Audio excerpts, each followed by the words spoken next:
There is a moment most people know well. It is a Sunday evening. The weekend is almost gone, and somehow, despite being busy from the moment you woke up on Saturday morning, you cannot point to a single thing that truly moved your life forward. You cleaned. You replied to messages. You ran errands. You scrolled. You made plans, then adjusted them. You started something and got pulled away. You went to bed that night with a low, quiet feeling sitting in your chest, not quite guilt, not quite sadness, but something close to both. A feeling that you had been running all day and had somehow gone nowhere. If you have ever felt that, you are not alone. That feeling is not a sign of weakness. It is not evidence that you are lazy or undisciplined or incapable. It is actually a signal that something in the way you have been taught to work, to live, and to measure your own value is fundamentally broken. You were taught that more is better. More effort. More hustle. More hours. More tasks. More goals. More sacrifice. You were told that the path to the life you want is paved with doing more, being more, and pushing harder than everyone around you. And so you did. You pushed. You added. You stretched yourself thinner and thinner. And yet the gap between where you are and where you want to be has not closed the way it was supposed to. That is not your failure. That is the failure of the idea itself. Here is what nobody told you. The most productive people in history were not the ones who did the most. They were the ones who did the right things, and ruthlessly eliminated everything else. The gap between a life that feels overwhelming and a life that feels meaningful is not found by adding more to your plate. It is found by having the courage and the clarity to take things off it. This audiobook is not a manifesto against ambition. It is not an invitation to become passive, to lower your standards, or to stop caring about excellence. Everything you are about to hear is built on a single radical truth, that doing less, when done with intention, is not the lazy path. It is the most powerful performance strategy available to a human being. What you will not find here is a list of morning routines, productivity hacks, or time-blocking templates. This is not a system to help you squeeze more tasks into your already overflowing schedule. If you are looking for another way to be more efficiently busy, this is not that book. What you will find is something far more valuable. A complete rethinking of what productivity actually is. A deep understanding of why your brain performs at its peak when given less to manage, not more. A set of tools grounded in neuroscience, behavioral psychology, and Stoic philosophy that will help you strip your life down to what actually matters, and watch everything change as a result. Across 10 chapters, you are going to move through 3 phases of transformation. In the first phase, you will understand the problem at its root. Why the culture of doing more is not just ineffective but actively harmful. In the second phase, you will receive the practical tools that the highest performers in the world use to achieve extraordinary results through strategic reduction. And in the third phase, you will learn how to integrate all of it into a life that is not just more productive, but more peaceful, more meaningful, and more yours. You have been busy long enough. It is time to try something different. Something that actually works. If you are ready to stop adding and start winning, take a breath, settle in, and let us begin. Chapter 1. The Productivity Lie They Sold You. Picture this for a moment. You are sitting across from someone at dinner, maybe a colleague, maybe a family member, and they ask you how things are going. Before you can even think about your answer, a single word comes out of your mouth. Busy. You say it almost reflexively, the way you say fine when someone asks how you are feeling. Busy. And the interesting thing is, the person across from you nods, almost with approval. Because in the world we live in, busy has somehow become the acceptable answer. The respectable answer. The answer that signals you are serious, you are committed, you are someone who matters. But quietly, underneath that word, is something you rarely say out loud. The truth that you are exhausted. That despite being busy every single day, you cannot shake the feeling that you are not actually getting anywhere. That there is a version of your life that is supposed to feel more purposeful, more alive, more like yours, and you keep waiting to arrive there. You keep thinking that if you just push a little harder, schedule a little tighter, sacrifice a little more, eventually the life you are building will feel worth it. That feeling, that gap between the effort you are putting in and the results you are getting out, is not random. It has a cause. And the cause is that somewhere along the way, you were given a completely false definition of what it means to be productive. The word productivity comes from the Latin root producere, meaning to bring forth or to lead forward. At its origin, productivity was never about volume. It was never about how many tasks you completed in a day or how many hours you worked in a week. It was about bringing something meaningful into existence. It was directional. It had purpose built into its very meaning.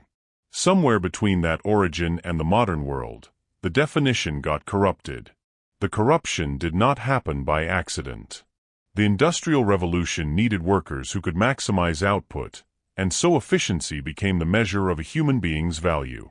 Schools were designed to prepare people for factories, teaching them to sit still, follow schedules, produce on command, and measure their worth by volume of output. That model never fully went away. It evolved into the corporate world, into hustle culture, into the productivity influencer space that tells you to wake up at 4 in the morning, journal, meditate, exercise, plan, hustle, and repeat, all before most people have had their first cup of coffee. The neuroscience tells a very different story. Research from the American Psychological Association consistently shows that sustained high-effort multitasking reduces cognitive performance by as much as 40%.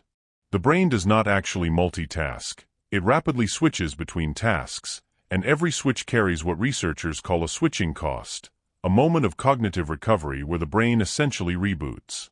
When you are managing 15 priorities at once, you are not doing 15 things. You are doing 15 things badly. The Stoic philosopher Marcus Aurelius understood this long before modern neuroscience had language for it. In his private journals, which became the text known as Meditations, he wrote about the discipline of eliminating what was not essential so that the essential could receive his full energy. Marcus Aurelius ran an empire, commanded armies, managed political relationships, and still wrote with extraordinary depth about the philosophy of reduction. He was not productive because he did everything. He was productive because he decided what mattered and gave that his complete self. This pattern is everywhere once you begin to look for it. Warren Buffett, one of the most financially successful humans in history, famously said that the difference between successful people and very successful people is that very successful people say no to almost everything. Buffett spends 80% of his working day reading and thinking, not attending meetings, not managing multiple projects, not being busy. He has described the empty space in his schedule not as wasted time, but as the engine of every great decision he has ever made. Here is where this begins to cost you personally. In your relationships, the lie of busyness shows up as chronic unavailability. You are physically present, but mentally elsewhere. The people who matter most to you get the leftovers of your attention, whatever is left after the tasks, the emails, the obligations, and the exhaustion have taken their share. Over time, that absence accumulates. Connections that were once deep become surface level. Conversations become logistics. The intimacy that makes relationships worth having quietly erodes. In your career and finances, the busyness creates the illusion of progress while generating very little of it. You attend every meeting, respond to every message, take on every request, and at the end of the quarter, you look back and struggle to identify a single meaningful result. The financial cost is real. People who are perpetually reactive rarely have the mental clarity to make the strategic decisions that actually build wealth. They are too busy surviving to invest in growing. In your inner world, chronic busyness has a name in psychology. It is called the busyness trap, and it functions as a sophisticated avoidance mechanism. When you fill every hour with activity, you never have to sit with the deeper questions. Who am I becoming? Is this the life I actually want? What would I do if I were not afraid? Busyness keeps those questions at arm's length. And as long as those questions go unanswered, real transformation stays out of reach. The first tool you need right now is what you might call the honest audit. Not a complex system, just one question asked with radical honesty. At the end of each day before you sleep, write down everything you did and then mark each item with a single letter. A for things that moved your life meaningfully forward. B for things that were necessary maintenance. C for things that were simply filling time. Most people, when they first do this, discover that the majority of their day lives in the C column. That discovery is not comfortable, but it is the beginning of everything. The second tool is the productive identity reset. This is the practice of consciously redefining what the word productive means to you personally. Write this sentence and complete it. I am productive when I blank. Not when I am busy. Not when I am exhausted. When you actually complete something that brings the life you want one step closer. Read that sentence every morning for 30 days. Watch how your choices begin to shift. The lie they sold you was that effort equals results. That volume equals value. That busyness equals progress. None of that is true. The truth is that results come from clarity, not from quantity. From choosing less, not from doing more. You are not behind because you have not worked hard enough. You are behind because you have been working hard at the wrong things. And that is something you can change, starting today. What comes next will give you the science behind why this matters even more deeply than you might expect. Because the problem does not just live in your habits. It lives in your brain. And once you understand what busyness is actually doing to your mind, you will never look at a packed schedule the same way again. If this chapter already feels like something you needed to hear, this channel is dedicated to giving you exactly this kind of insight, every single week.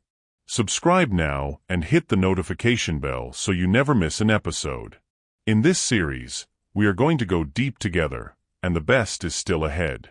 The life you want is not on the other side of doing more. It is on the other side of doing what matters. Stay with me. Chapter 2. The Science of Cognitive Overload. Have you ever sat down to work on something important, something that genuinely mattered to you, and found that no matter how hard you tried, you could not quite get there? The words would not come. The ideas felt flat. The decisions that should have been straightforward seemed tangled and heavy. And the frustrating part was that you were not distracted in any obvious way. You were at your desk. You had your coffee. You had cleared time in your schedule specifically for this. But something was missing. Some essential quality of mental sharpness that you needed was simply not available to you. You probably blamed yourself. You told yourself you needed more discipline, more focus, more willpower. You pushed harder, which made it worse. And eventually you gave up for the day, adding one more layer of quiet frustration to an already heavy load. What was happening in that moment was not a character flaw. It was not laziness or weakness or lack of commitment. It was your brain sending you a very clear signal that it had reached its limit. And the reason it had reached its limit had almost nothing to do with what you were trying to do in that moment. It had everything to do with everything you had already asked it to do before you sat down. That feeling has a name in neuroscience, and understanding it will change how you manage your energy, your attention, and your results forever. What you experienced is called cognitive overload, and it is one of the most underestimated performance killers in modern life. Cognitive load theory, first developed by educational psychologist John Sweller in the 1980s, describes the total amount of mental effort being used in working memory at any given time. Your working memory, the part of your brain responsible for holding and processing active information, has a hard, biological limit. It can hold roughly 4 chunks of information simultaneously before performance begins to degrade. Not 10. Not 20. 4. Every open task in your life, every unresolved decision, every unanswered message, every goal you have said yes to, every commitment you are mentally tracking, all of it occupies space in your working memory. Even when you are not consciously thinking about these things, your brain is running background processes to monitor and maintain awareness of them, the same way a computer slows down when too many programs are running in the background even if none of them are open on your screen. Psychologists call these background processes open loops, and research consistently shows that open loops consume cognitive resources around the clock, whether you are aware of them or not. The result is that most people arrive at their most important work already mentally depleted. They have spent their cognitive budget on email, social media, minor decisions, other people's urgencies, and the low-grade anxiety of tracking too many things at once. By the time they sit down to do the work that would actually move their life forward, the tank is nearly empty. There is a second layer to this that makes it even more costly. In 2011, a landmark study published in the Proceedings of the National Academy of Sciences examined the decisions made by Israeli judges over the course of a full working day. The study found something striking. Early in the morning, the judges granted parole approximately 65% of the time. As the day progressed and their decision-making capacity was depleted by repeated choices, that number dropped toward 10%, regardless of the merit of individual cases. The prisoners who appeared before the court later in the day were not less deserving of fair consideration. The judges were simply running out of the mental resources needed to make thoughtful, nuanced decisions. This phenomenon is called decision fatigue, and it does not only affect judges. It affects every human being who is asked to make too many decisions across a single day. And in a life filled with too many tasks, too many options, and too many open commitments, decision fatigue becomes a chronic condition rather than an occasional one. Here is where it touches your life in ways that are both costly and deeply personal. In your relationships, cognitive overload shows up as emotional unavailability. When your working memory is saturated, the brain begins to conserve resources by reducing engagement with anything it classifies as non-urgent.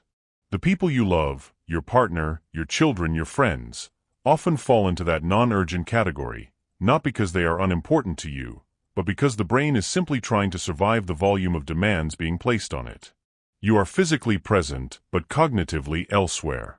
And over time, the people who matter most begin to feel it. They begin to wonder whether they matter. And the relationship that should be your greatest source of strength slowly becomes another source of guilt. In your career and finances, decision fatigue has a direct and measurable cost. Research on financial decision-making consistently shows that people make significantly worse financial choices when they are mentally depleted. Impulsive purchases, poorly evaluated risks, missed opportunities that required careful analysis. These are not the results of ignorance. They are the results of a brain that has already spent its capacity on lesser decisions and no longer has the resources to protect you from costly ones. Every unnecessary task you take on is quietly borrowing from the cognitive budget you need to build your financial future. In your inner world, the most painful cost of chronic cognitive overload is the erosion of self-trust. When your brain is constantly overwhelmed, the internal voice that normally guides you, the one that knows what you actually want, what actually matters, what decision actually aligns with who you are, gets drowned out by the noise. You stop being able to hear yourself clearly. And when you cannot hear yourself clearly, you start making decisions based on other people's urgencies, social pressure, fear, or habit rather than genuine intention. That disconnection from your own inner clarity is one of the most disorienting experiences a person can have. And it is entirely preventable. The Stoic philosopher Epictetus taught that the primary task of a disciplined life was the management of what he called the ruling faculty, the rational, reflective part of the mind that is capable of clear judgment. Epictetus argued that most suffering comes not from difficult circumstances, but from allowing the ruling faculty to become clouded by things outside its control, overwhelmed by inputs it was never designed to process at high volume. 2,000 years before neuroscience had the language to describe cognitive load, Stoic philosophy had identified the same problem and prescribed the same solution: reduction, not addition. The first tool for addressing cognitive overload is called the loop closure practice. At the end of each day, take 5 minutes and write down every open loop in your mind, every task, commitment, worry, or unresolved item that is running as a background process.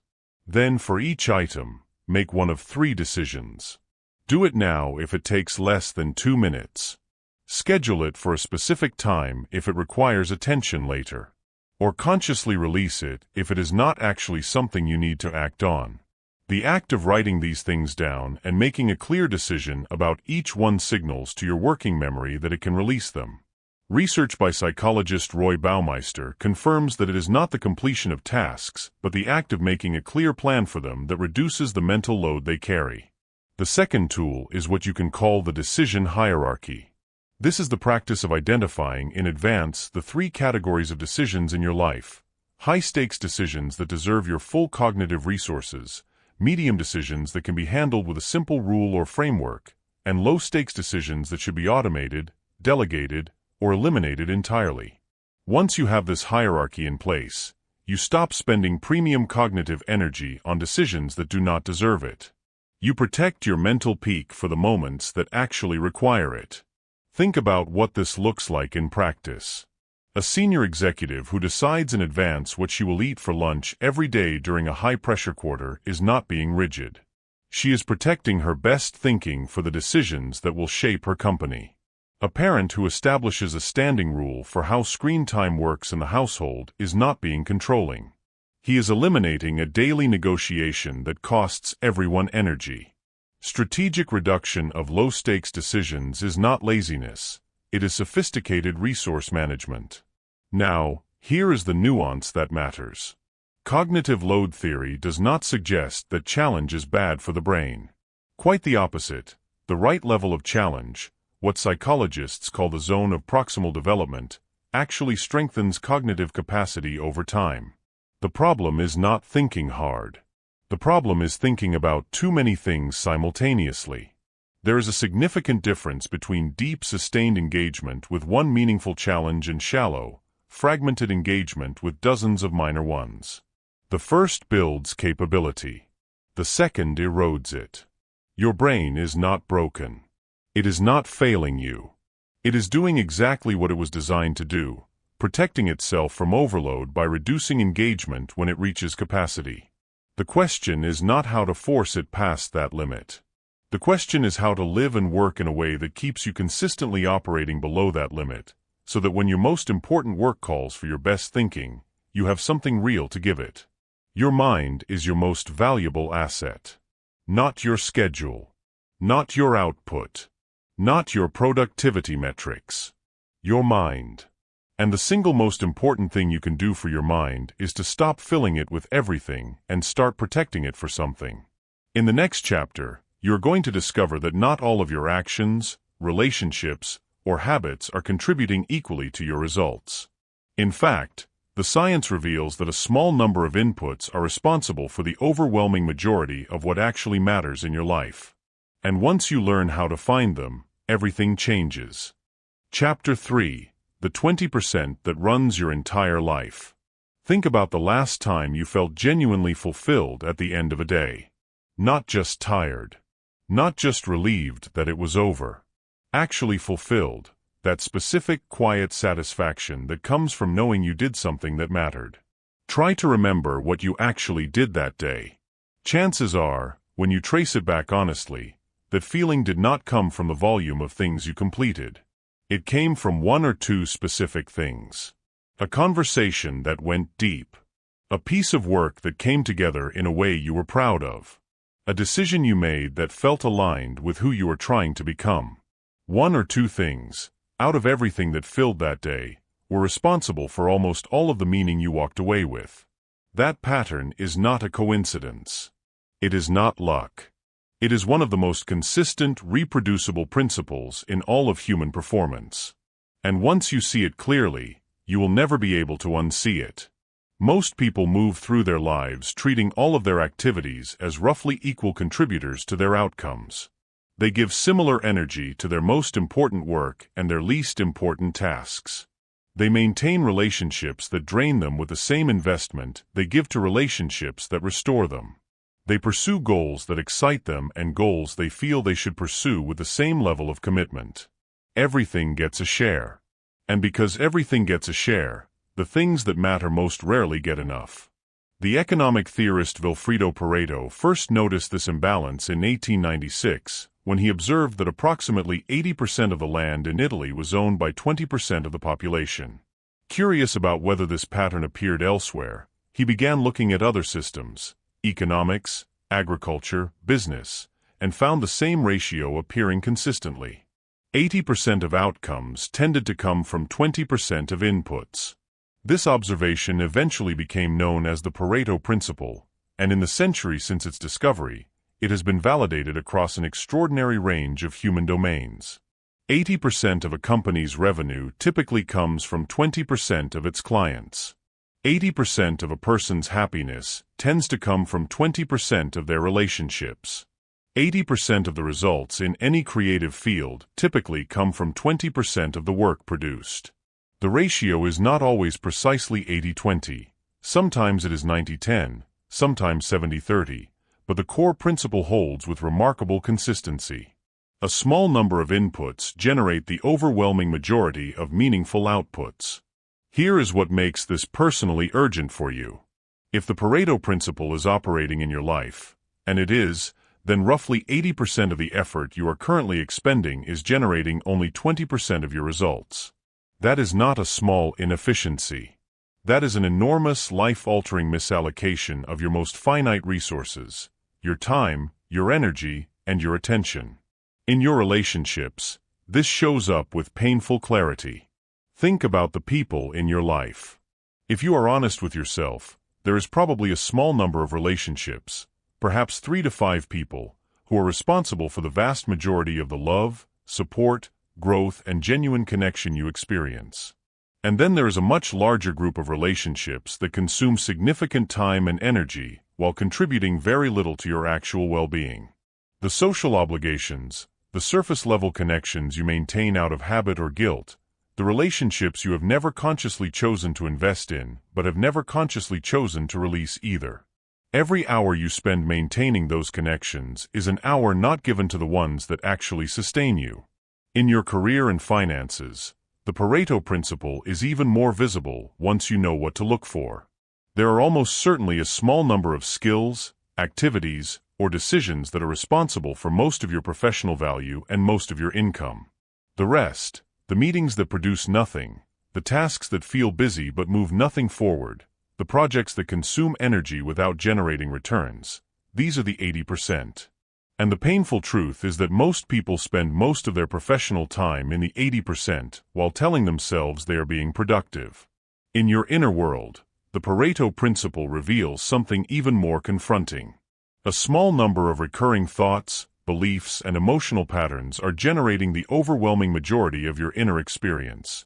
Your confidence, your anxiety, your sense of possibility or limitation. Most of the mental noise, the worrying, the comparing, the rehearsing of conversations that never happen, is producing almost nothing of value. The thoughts and beliefs that are actually shaping your life are few. But because you have never identified them specifically, you are not working with them intentionally. They are working on you. The concept at the center of this chapter is what you can call vital few thinking. It is the disciplined, ongoing practice of identifying the small number of inputs in any area of your life that are generating the majority of your desired outcomes, and then deliberately concentrating your best resources there while reducing your investment in everything else. The mechanism behind why this works is rooted in what psychologists call the attention economy of the individual. Your attention is not infinitely expandable. It is a fixed resource that gets distributed across everything you engage with. When you spread it evenly across many inputs, each one receives only a diluted fraction of what it needs to produce exceptional results. When you concentrate it on a few vital inputs, those inputs receive enough sustained, high-quality attention to compound, to grow, deepen, and generate returns far beyond what fragmented attention could ever produce. The reframe here is powerful. You do not need to do more to get more. You need to identify what is already working, what is already generating your best results, and give it more of you. The answer to most performance problems is not addition. It is concentration. The first tool for applying this in your life is called the Vital Few Audit. Here is exactly how to use it. Take any area of your life, your work, your relationships, your health, your finances, and ask yourself one question. If I could only keep 20% of my current activities, relationships, or commitments in this area, which ones would I keep? Write your answers without censoring yourself. What you write first is almost always the most honest. Those items are your vital few. Now look at how much of your actual time and energy you are currently giving them. The gap between that number and 100% is the cost of the 80% that is running your life on autopilot. The second tool is what you can call the return on energy calculation, or ROE. Unlike the financial concept of return on investment, ROE asks a different question.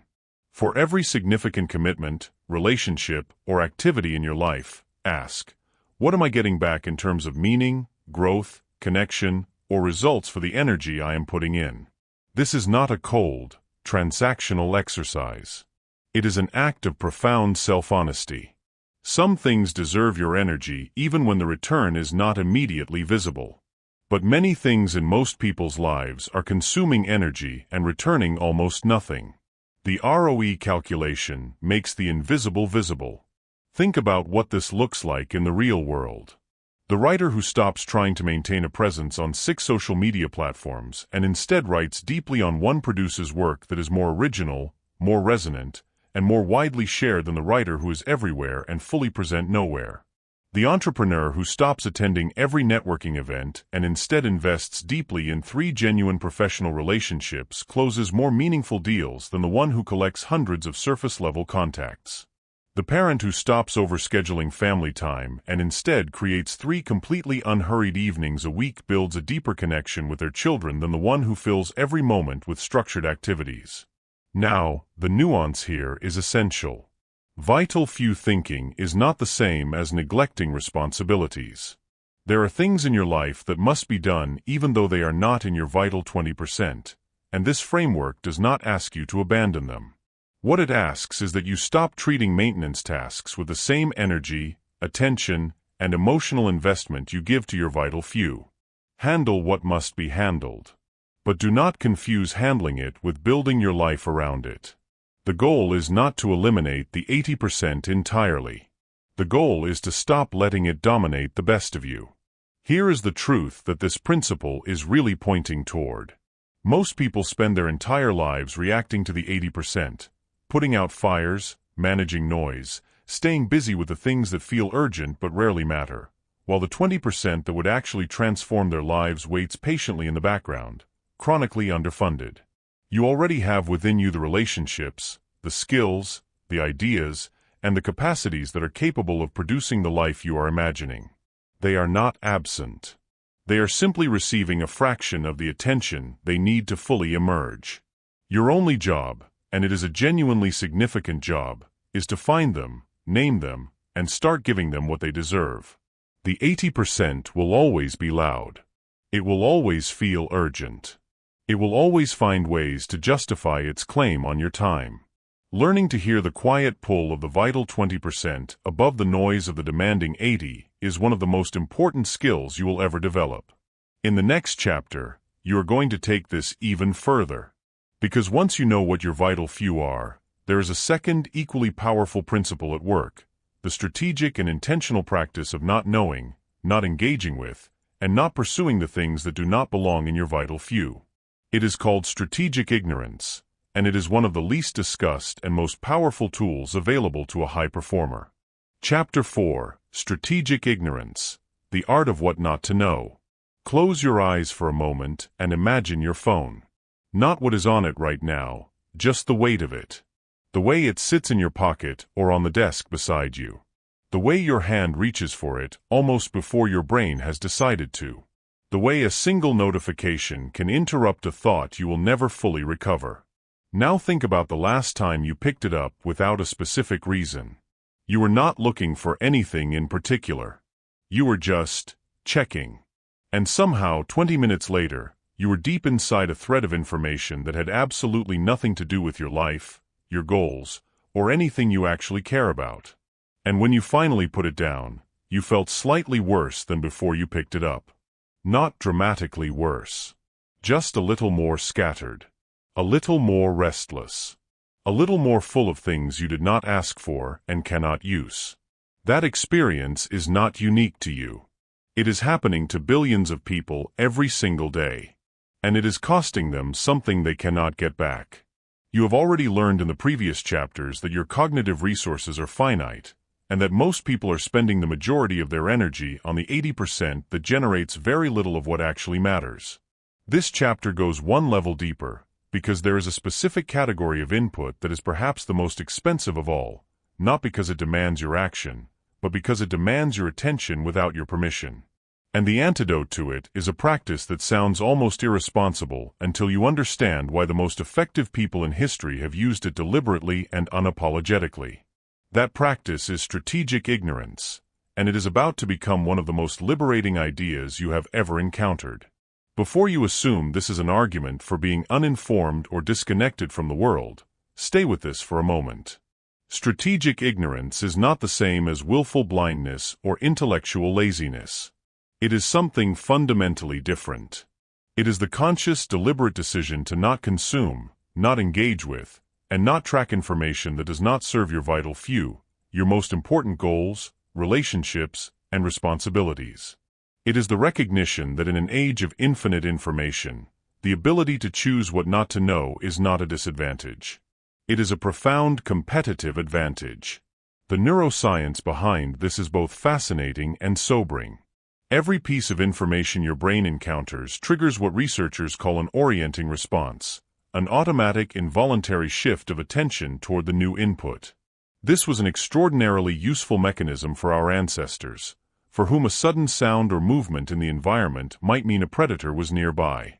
Today, that same mechanism fires every time you see a notification, a headline, an update, or a piece of content designed specifically to capture your attention. The modern information environment is not neutral.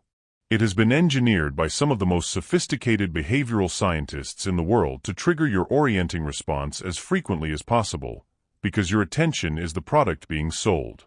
Every time your orienting response fires unnecessarily, it pulls cognitive resources away from whatever you were doing before. Researchers at the University of California, Irvine found that after a single interruption, it takes an average of 23 minutes for the brain to return to its previous level of deep focus. 23 minutes.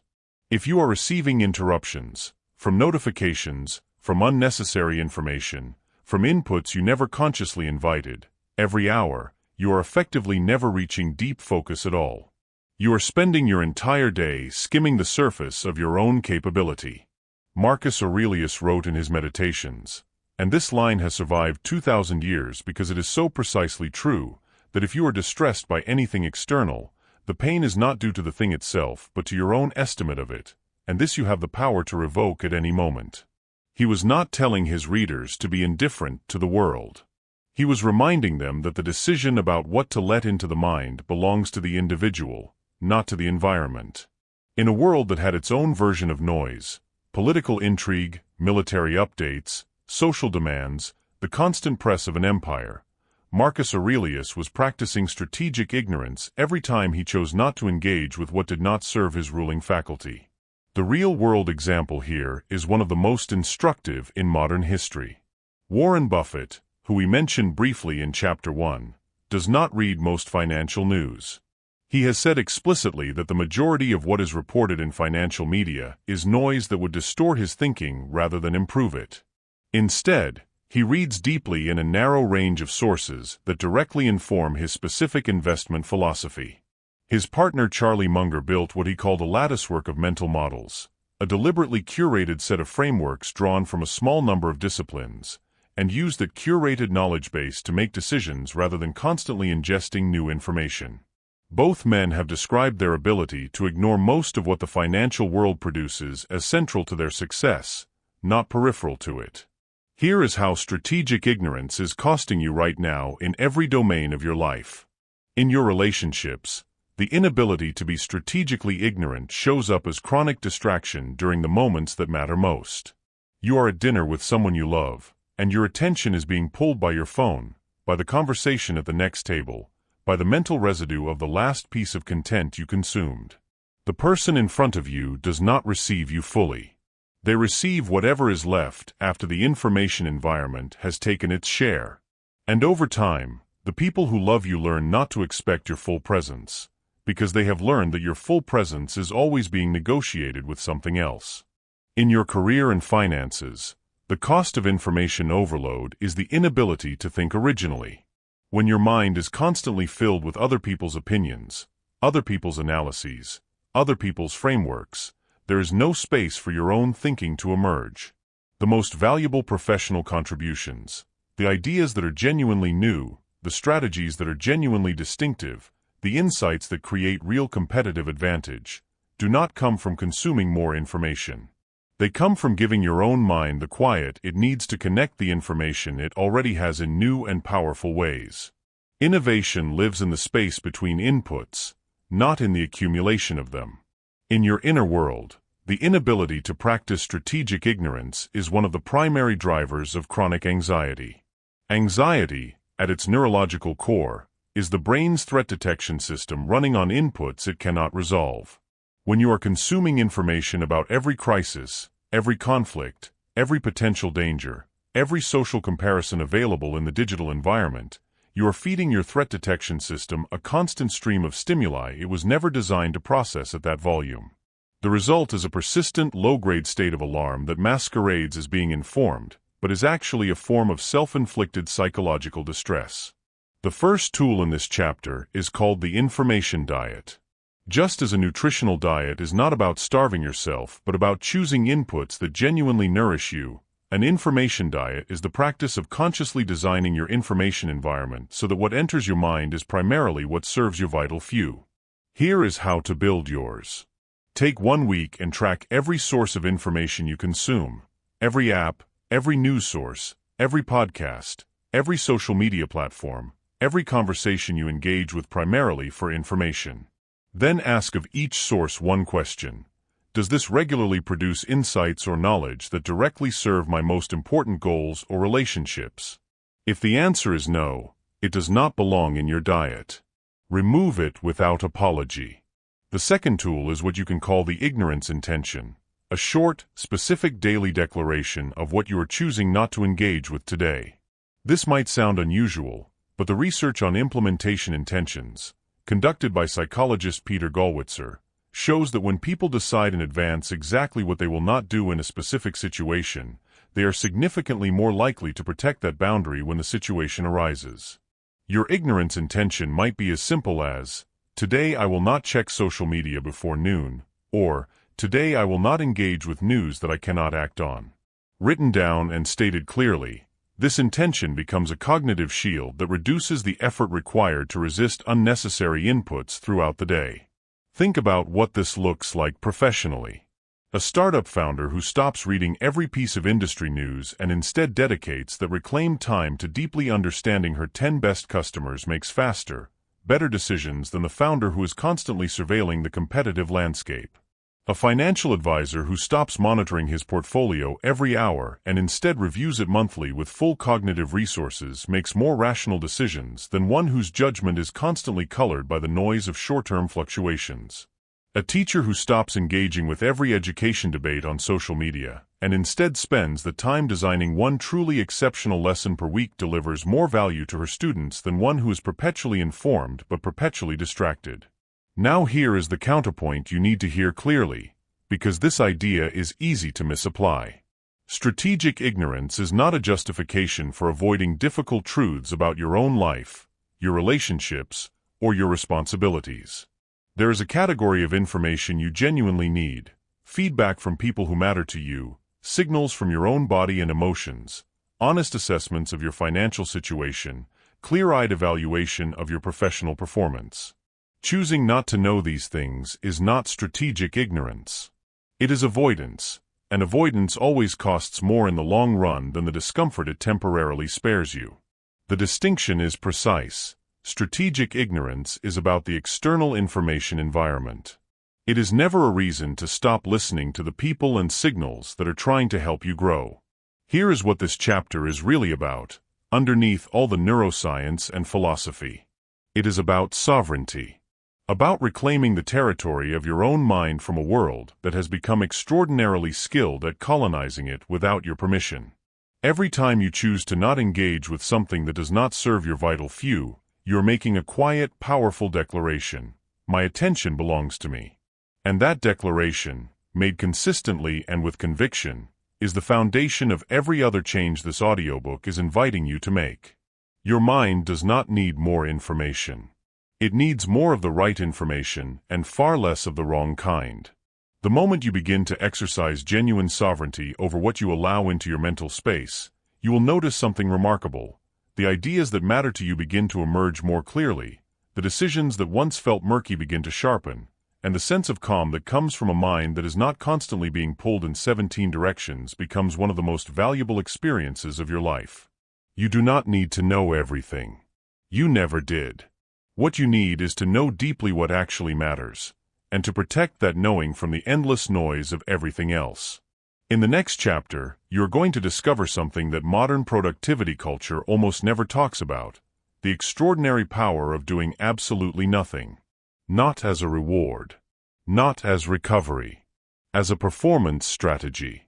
The empty calendar is not the enemy of achievement. It turns out it may be the most important item on your schedule. Here is a question to sit with as you move into the next chapter. Think about one source of information in your life. One app, one person, one platform, one habit of consuming that you already know is taking more from you than it is giving. You do not have to act on it yet. Just name it. Just acknowledge it. Because awareness is always the first step, and you have already taken it. Chapter 5. The Power of the Empty Calendar. Think about the last time you were genuinely, completely unoccupied. No phone in your hand. No task waiting. No obligation pulling at the edge of your attention. Just you, with nothing to do and nowhere to be. Try to remember how that felt. For most people, the honest answer is uncomfortable. Not peaceful. Not restful. Uncomfortable. Because the moment the noise stops and the schedule clears, something else moves in, a restlessness, a low hum of anxiety, a voice that says you should be doing something. That you are wasting time. That somewhere, someone more disciplined and more driven is working right now while you are sitting still. And so you reach for your phone, or you create a task, or you find something to organize, because the emptiness feels like a problem that needs to be solved. But what if the emptiness was not the problem? What if it was the answer? That discomfort you feel in the absence of activity is real, and it deserves to be acknowledged before anything else. You live in a world that has conditioned you, thoroughly and relentlessly, to equate stillness with stagnation. From the time you were a child, idle hands were something to be worried about. Busyness was associated with virtue and worth. Stillness was associated with laziness and lack of ambition. That conditioning runs deep, deeper than most people realize, and it does not simply disappear because you intellectually understand that rest is important.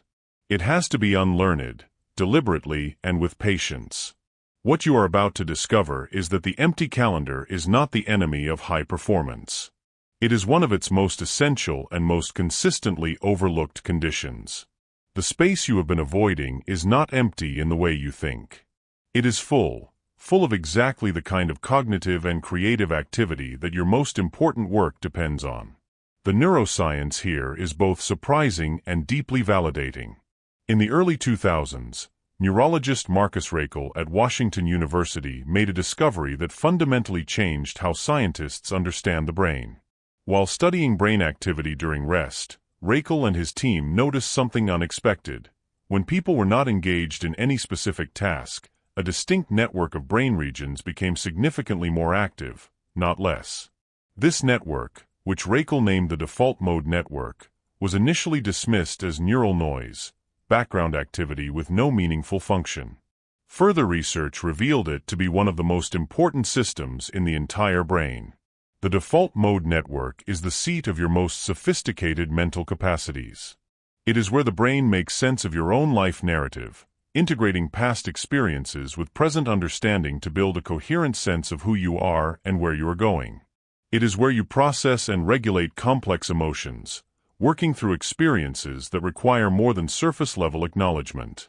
It is where creative insight is generated, where the brain makes unexpected connections between seemingly unrelated pieces of information that your conscious, task-focused mind would never have assembled deliberately. And critically, it is where you develop what psychologists call theory of mind, the capacity to understand other people's perspectives, motivations, and emotional states with genuine depth and accuracy. Every single one of these capacities, self-understanding, emotional regulation, creative insight, and empathy, is essential to a life well lived. And every single one of them is produced primarily when your brain is doing what the productivity culture tells you is nothing. The Stoic philosopher Seneca wrote to his friend Lucilius in a letter that has survived 2,000 years because its truth has never aged. The time will come when you will be glad to have receded into yourself. Seneca was not advocating for withdrawal from life. He was describing something precise and practical, the necessity of regular intentional withdrawal from the external demands of the world in order to maintain access to one's own deepest thinking. He called it recollection, and he considered it not a luxury but a discipline. Not something you did when you had time. Something you made time for because without it, the quality of everything else degraded. The real-world example that makes this concrete is one of the most famous creative practices in modern history. Charles Darwin, whose theory of natural selection fundamentally changed humanity's understanding of life on Earth, maintained a daily schedule that would horrify most modern productivity coaches. He worked for roughly 4 hours a day, broken into 3 short sessions. The rest of his time was spent walking, resting, reading for pleasure, and sitting quietly in his garden. He referred to his daily walk along what he called the thinking path as essential to his scientific work, not supplementary to it, but essential. The theory of evolution did not emerge from Darwin working harder. It emerged from Darwin protecting the conditions under which his default mode network could do what task-focused work never could, make the vast, unexpected connection between the observations he had accumulated and the principle that unified them. This is directly relevant to your life in every domain you care about. In your relationships, the absence of unstructured time is one of the most underacknowledged causes of emotional disconnection. When every moment of your day is scheduled or stimulated, you never have the quiet that genuine emotional processing requires. The feelings you have not had space to process accumulate silently: grief, resentment, longing, uncertainty, and begin to leak into your relationships in ways you cannot easily trace or explain. You find yourself irritable without a clear reason, distant without intending to be, unable to access the warmth and presence that the people you love need from you. Unstructured time is not just good for you. It is good for everyone who depends on you being emotionally available. In your career and finances, the protection of empty time is where genuine competitive advantage is built. The ideas that differentiate your work from everyone else's, the strategies that are truly original, the solutions that are genuinely creative, the insights that come from connecting things no one has connected before, these do not emerge from working harder at the same pace. They emerge from the default mode network doing its work during the spaces between your focused effort. The most successful creatives, entrepreneurs, and innovators in history have understood this, even when they did not have the neuroscience to explain it. They protected their thinking time not because they were less ambitious, but because they understood that thinking time was where their most valuable output was actually generated. In your inner world, the practice of maintaining empty space in your life is one of the most powerful tools for building genuine self-knowledge. When you are constantly stimulated, you are always responding to other people's content, other people's ideas, other people's emotional demands. You never hear your own signal clearly because it is always competing with a louder transmission. The person who does not know what they actually want, what they actually feel, or what they actually believe is almost always a person who has not given themselves enough quiet to find out. Stillness is not the absence of a productive life. It is the condition in which a genuinely authentic one becomes possible. The first tool in this chapter is called the scheduled nothing, and the name is intentional, because in a world where things only happen if they are on the calendar, putting nothing on the calendar is the only way to protect it. Here is how to use it. Block a minimum of 30 minutes every day, and ideally 90 minutes 3 to 4 times per week, as an appointment with no agenda. No phone. No podcast. No content of any kind. You may walk, sit, lie down, stare at the ceiling. The only rule is that you do not fill the time with directed input. You allow your mind to wander. You allow the default mode network to activate. You allow the thinking that your busiest hours never make room for to finally begin. Start with 30 minutes if 90 feels impossible. The discomfort of the first few sessions will pass, and what emerges in its place will surprise you. The second tool is what you can call the Creative Incubation Protocol. This is a specific application of empty time for your most challenging and most important problems. Here is the process. When you're working on a problem that requires genuine insight, a business decision, a relationship challenge, a creative project, a financial strategy, give it your full focus attention for a defined period, then deliberately stop and do something physically engaging but mentally undemanding. Walking is ideal. Gardening, cooking, swimming, anything that occupies your body gently while leaving your mind free.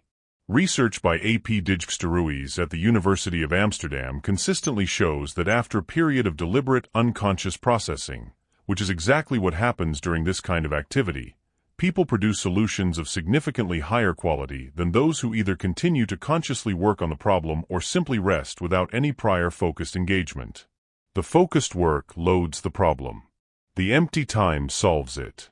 Think about how this plays out in a real professional context.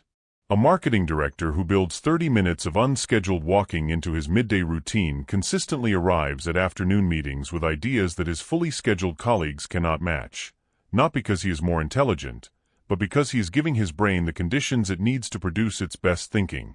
A therapist who protects an hour of quiet before her first client of the day brings a quality of presence and insight to her sessions that she cannot access when she goes straight from email to appointments. A young entrepreneur who takes Sunday mornings completely offline finds that by Sunday afternoon, she has more clarity about her week's priorities than she generated in 3 hours of Sunday morning planning.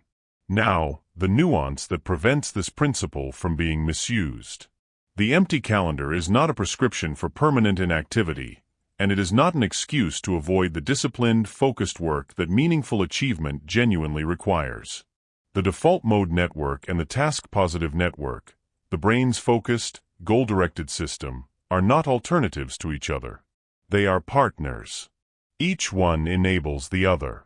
Deep focused work generates the raw material that the default mode network needs to produce creative insight. And creative insight from the default mode network gives deep focused work its direction and its meaning. You need both. The problem is not that most people are doing too much focused work. The problem is that most people have eliminated the space that makes focused work genuinely productive. What you are really protecting when you protect empty time is not just your productivity. You are protecting your humanity. The capacity to wonder, to imagine, to feel the full texture of your own experience, to know yourself deeply enough to live deliberately, these are not peripheral to a good life. They are the substance of one. And they require space. Real space. Not the space between tasks, not the 30 seconds while you wait for your coffee, but genuine, undefended, unapologetic space. You are allowed to stop. Not because you have earned it through sufficient effort. Not as a reward for productivity. But because stillness is where the best of you lives, and the best of you deserves regular access to the surface. In the next chapter, you are going to learn about one of the most psychologically complex and practically powerful skills in this entire audiobook, the ability to say no. Not as an act of selfishness, but as an act of profound self-respect. And more importantly, how to say it in a way that protects your vital few without damaging the relationships that matter most to you. Chapter 6. Saying No as a High-Performance Skill. There is a request sitting somewhere in your life right now that you said yes to, and you wish you had not. Maybe it was a commitment you made weeks ago that now feels like a weight you are carrying. Maybe it was a favor you agreed to in a moment of guilt, or a project you took on because the silence after the ask felt too uncomfortable to leave unfilled. Maybe it was something as simple as agreeing to attend an event you have no genuine interest in, because the path of least resistance in that moment was a single 2-letter word. Yes. And now, as the date approaches or the obligation presses, some part of you is quietly resentful, not of the person who asked, but of yourself for not being able to do the one thing that would have protected your time, your energy, and your integrity. You said yes when everything in you was saying no. If that resonates, you are not weak. You are not a pushover. You are human.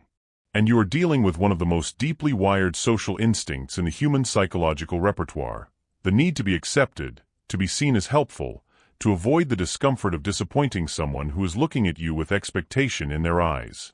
That instinct is not a flaw. It is the product of hundreds of thousands of years of evolution in which social belonging was not merely preferable but essential to survival. Your nervous system learned, long before you had language for it, that being rejected by the group was dangerous. And so it built a powerful automatic bias toward yes, toward accommodation, toward compliance, toward keeping the social peace even at significant personal cost. Understanding where this instinct comes from does not make it less powerful, but it does make it something you can work with rather than simply be controlled by. And that shift, from being controlled by the need to please to consciously choosing when and how to give your yes, is one of the most significant transformations available to you. The psychology of people-pleasing has been extensively studied, and what the research reveals is both validating and sobering. In a series of studies by psychologist Vanessa Bones at Cornell University, participants consistently and dramatically overestimated how much the person asking them for something would be upset by a refusal. In reality, people asking for favors or commitments typically accept a no far more graciously than the person being asked anticipates.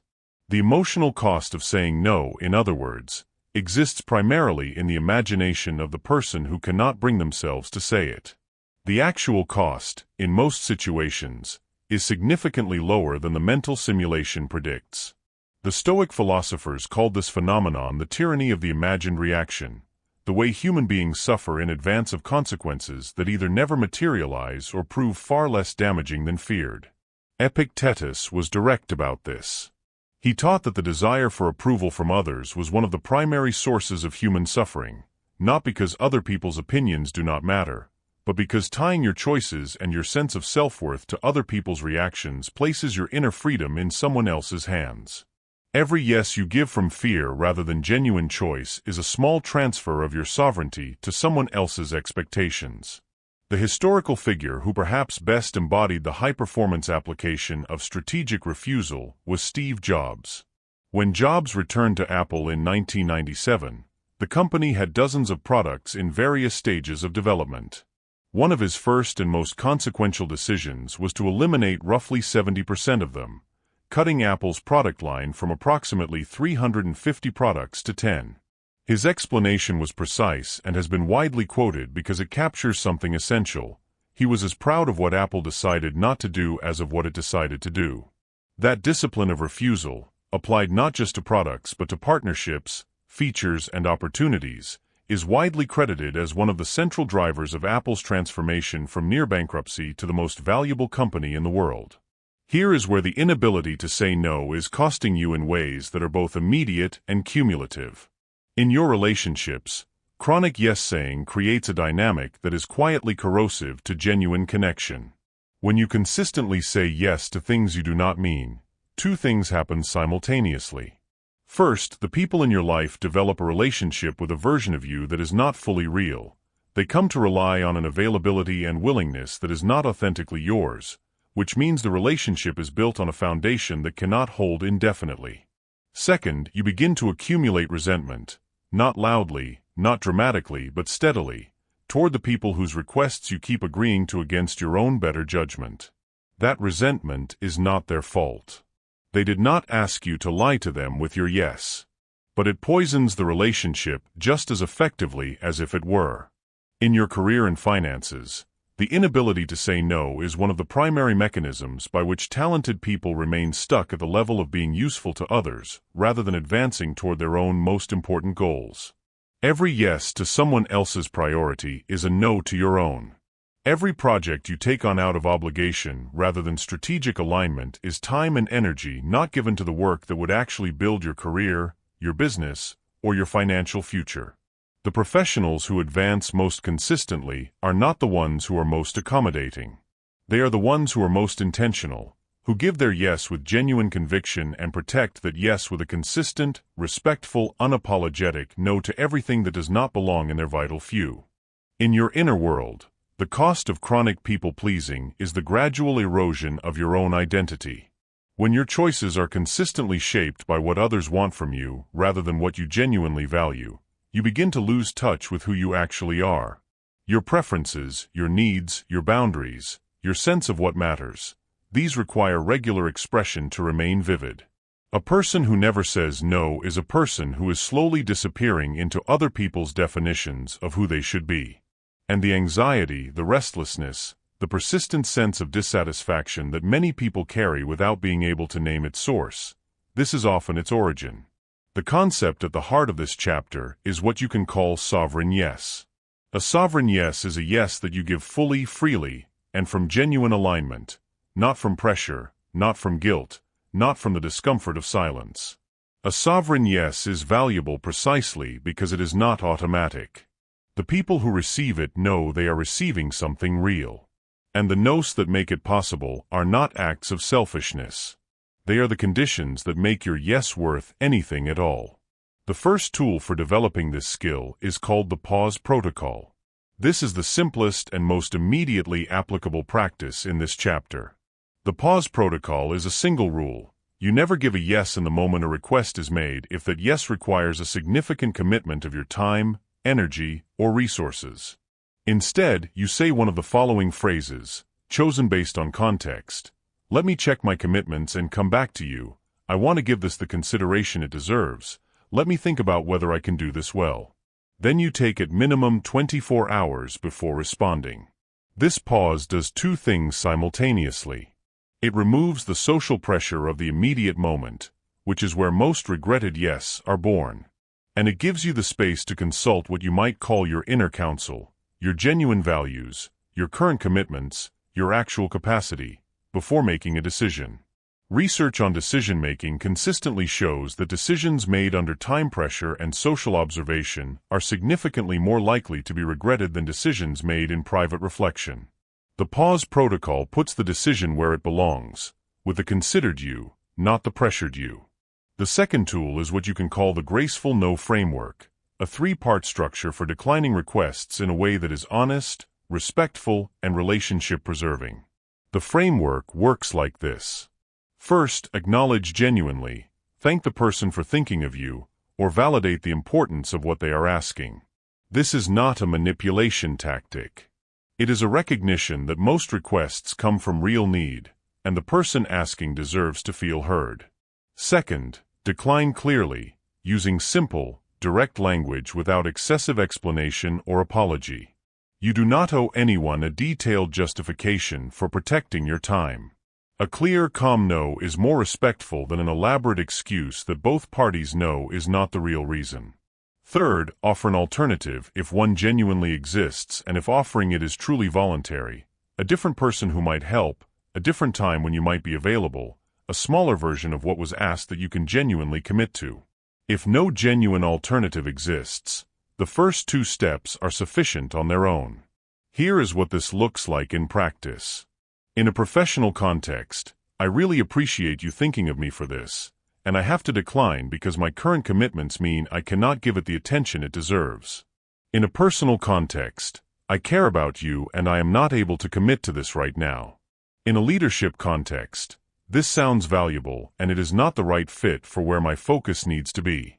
Clean, honest, complete, no elaborate story, no guilt-driven over-explanation. Just a clear, respectful, sovereign no.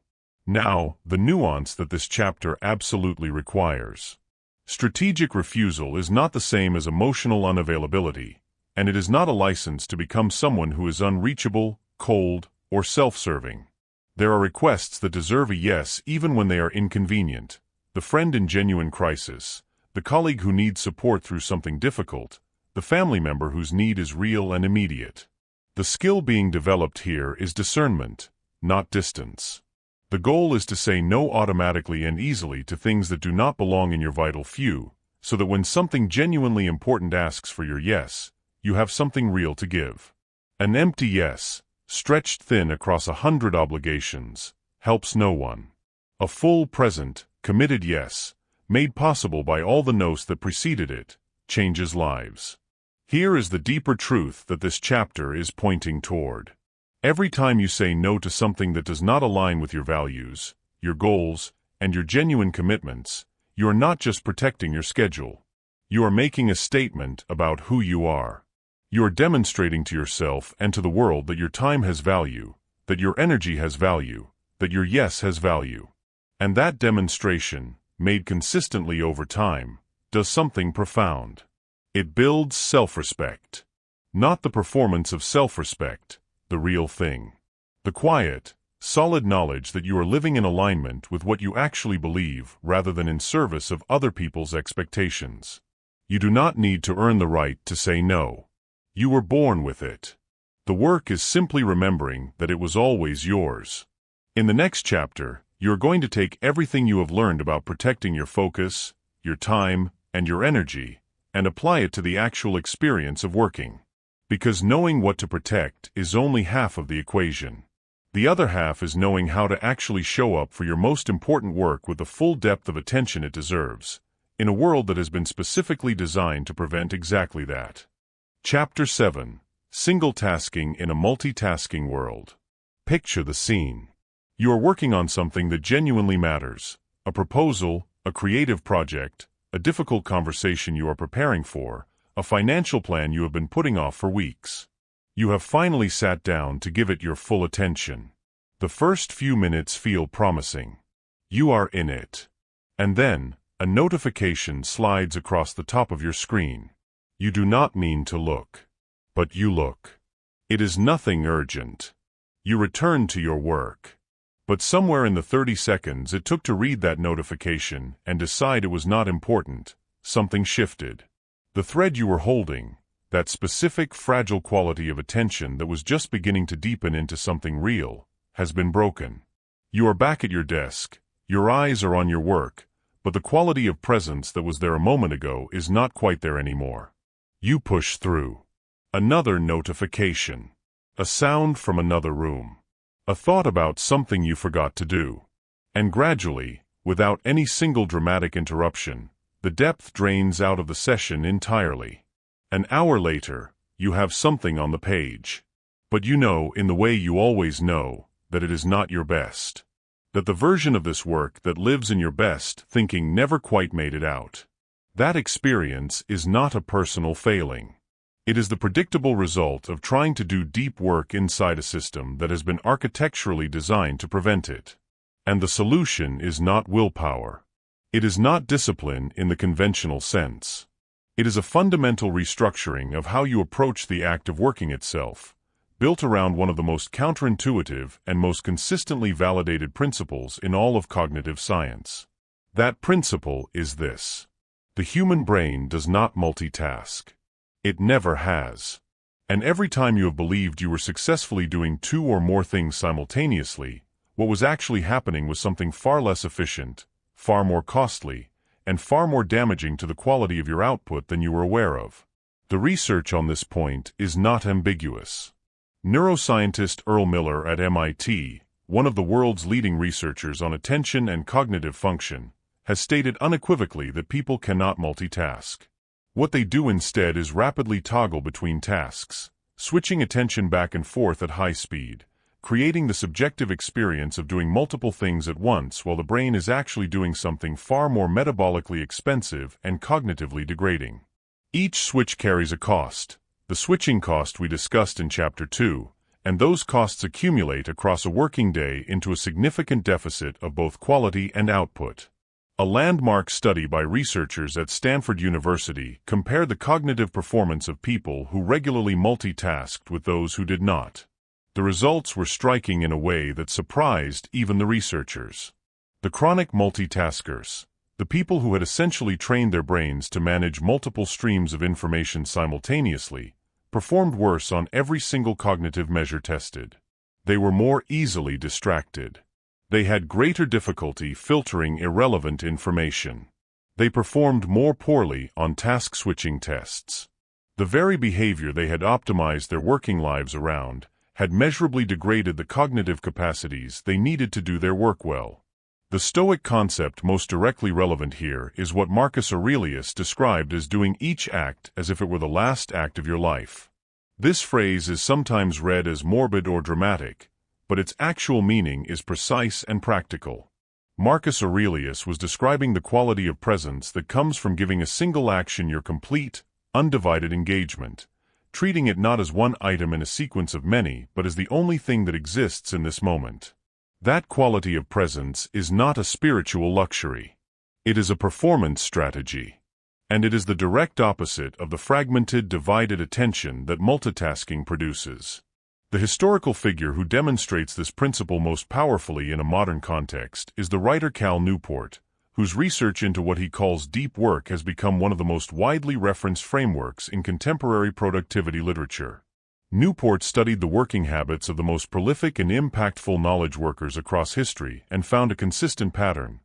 The people who produced the most significant and most lasting work were not the ones who worked the most hours or managed the most projects simultaneously.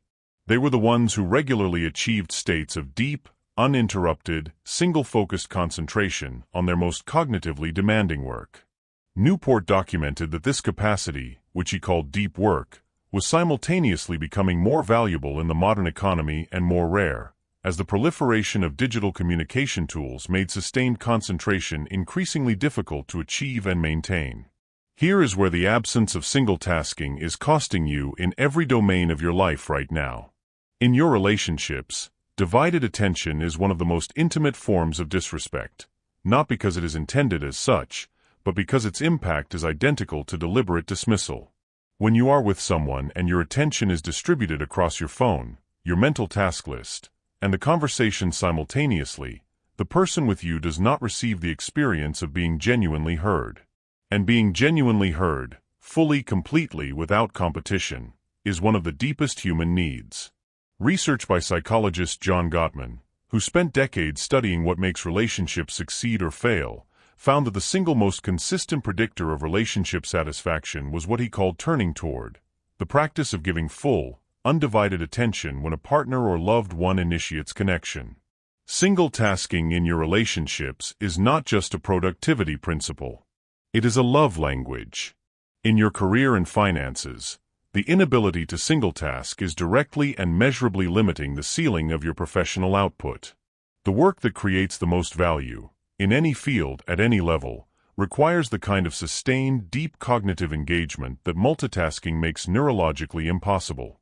The insight that reframes a business strategy, the analysis that reveals the financial opportunity no one else has seen, the creative solution that distinguishes your work from everyone else's, none of these emerge from a mind that is simultaneously managing email, monitoring Slack, and attending a half-listened to video call.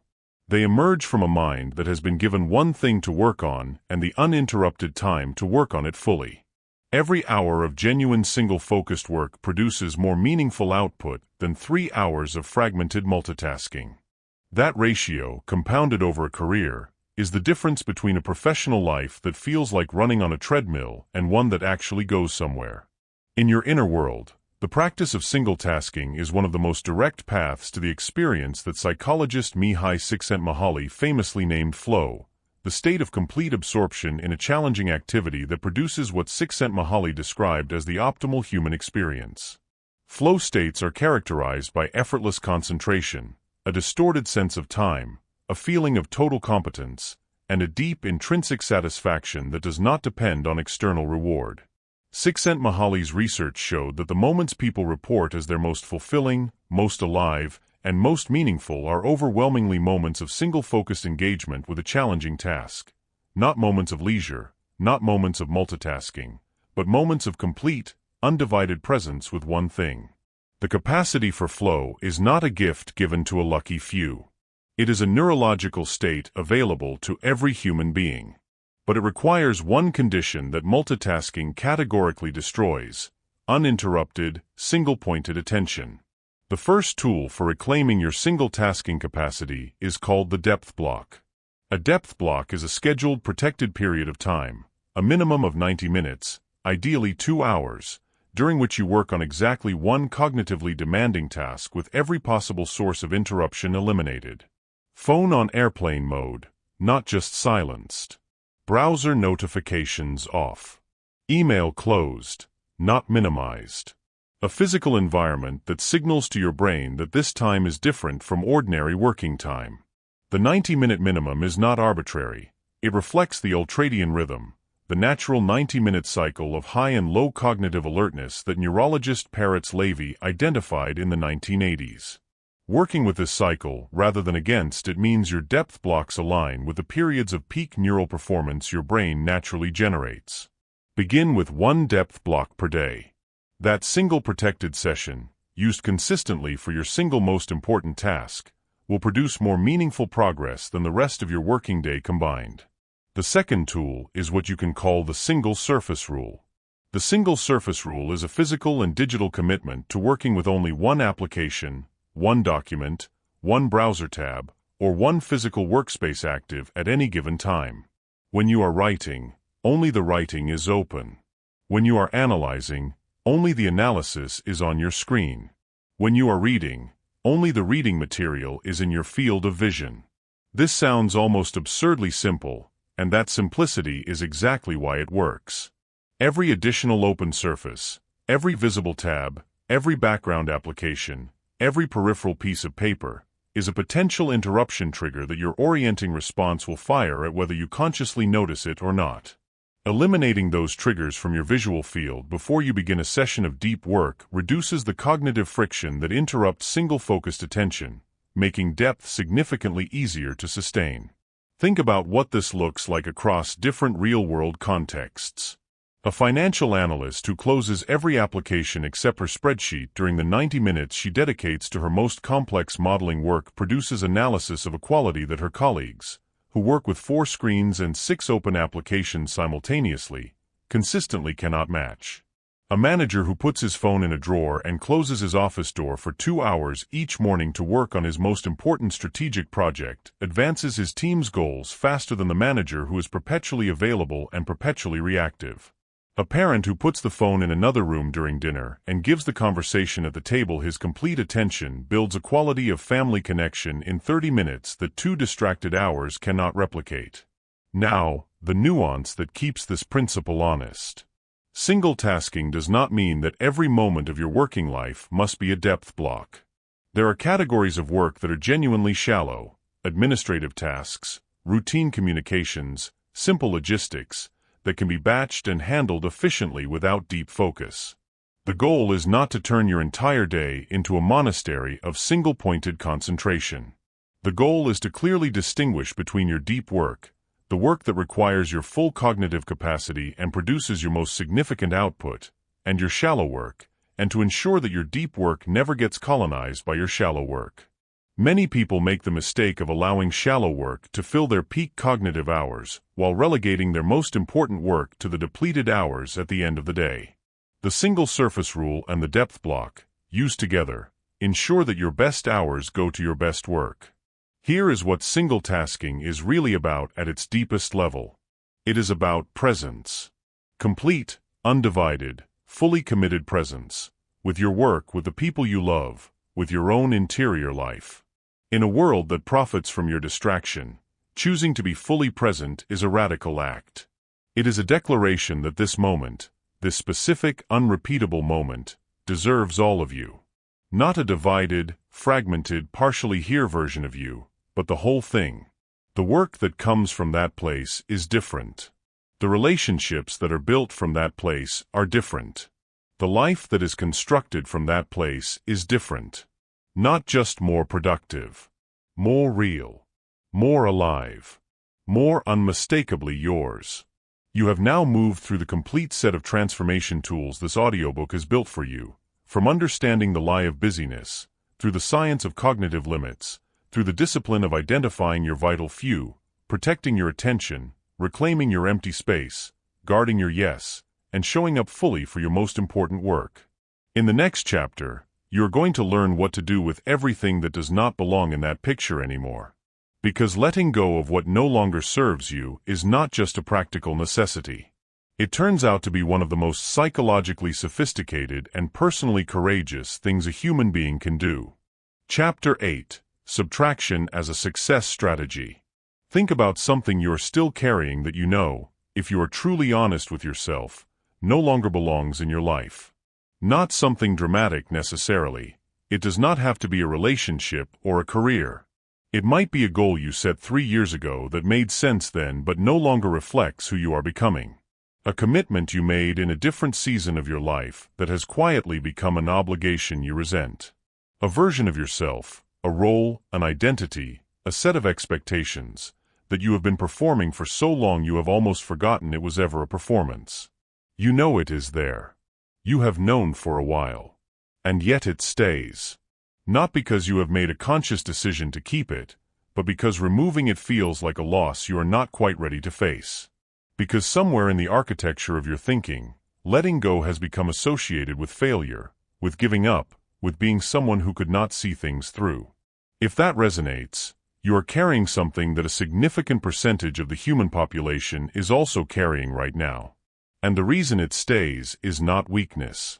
It is the result of one of the most powerful and most underappreciated forces in human psychology, a force that has been shaping your decisions, your identity, and your relationship with change for your entire adult life without ever fully introducing itself. Before anything else, let that feeling be acknowledged. The things you are holding on to that no longer serve you are not still there because you are undisciplined or unaware. They are there because your brain has been working exactly as it was designed to work. Understanding that mechanism is the first step toward being able to do something genuinely new with it. The psychological principle at the foundation of this chapter was identified and named by economists Daniel Kahneman and Amos Tversky in their landmark work on prospect theory, for which Kahneman received the Nobel Prize in Economics in 2002. Their research demonstrated something that classical economics had assumed away, that human beings do not evaluate gains and losses symmetrically.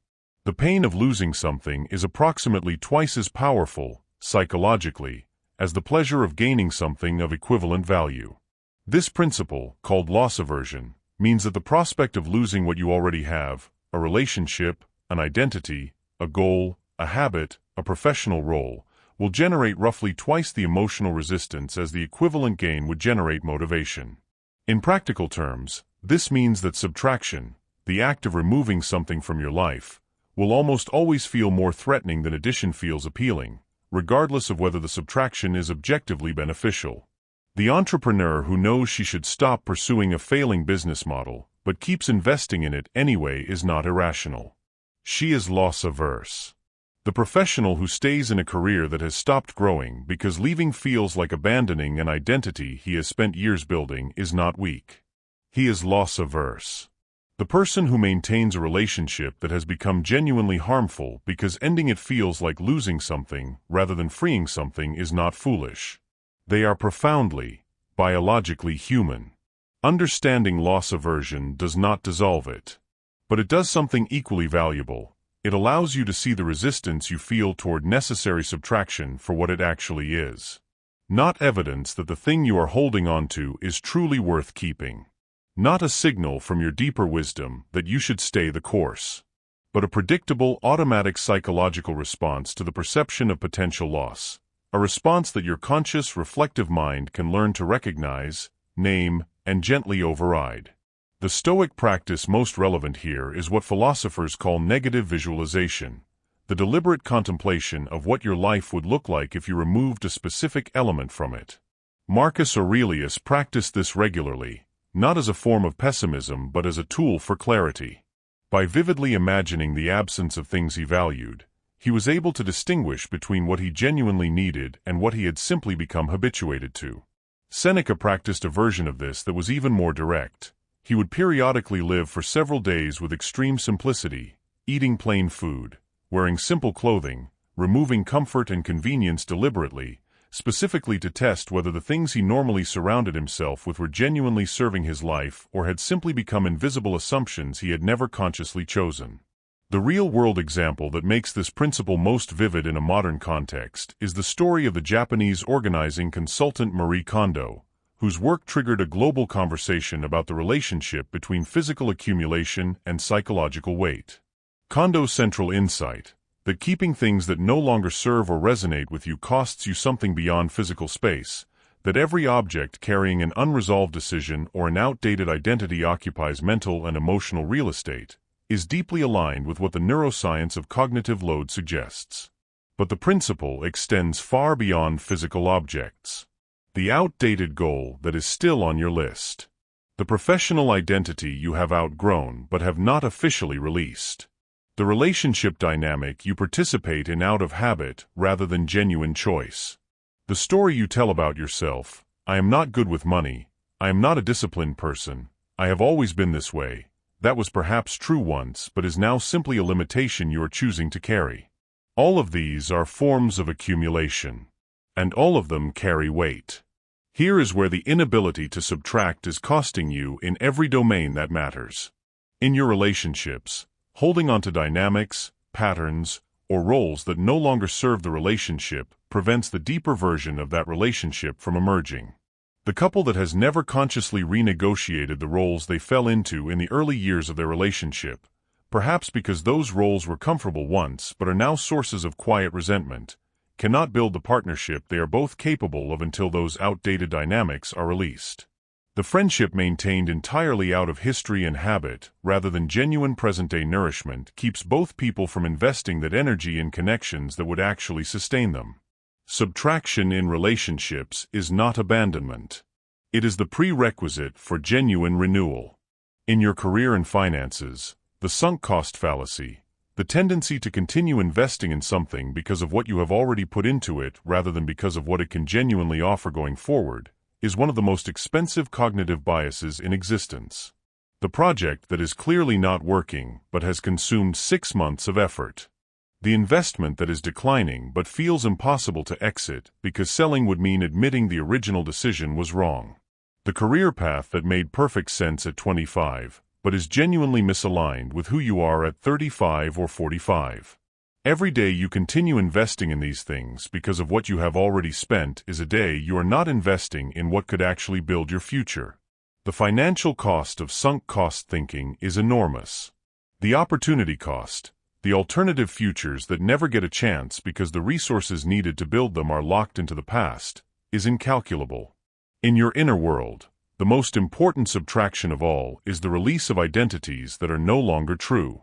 Every human being carries a collection of self-definitions, stories about who they are, what they are capable of, and what they deserve, that were formed primarily in childhood and early adulthood, often in response to experiences and environments that no longer exist. I am the responsible one. I am not creative. I do not deserve more than this. I have always struggled with money. I am someone people leave.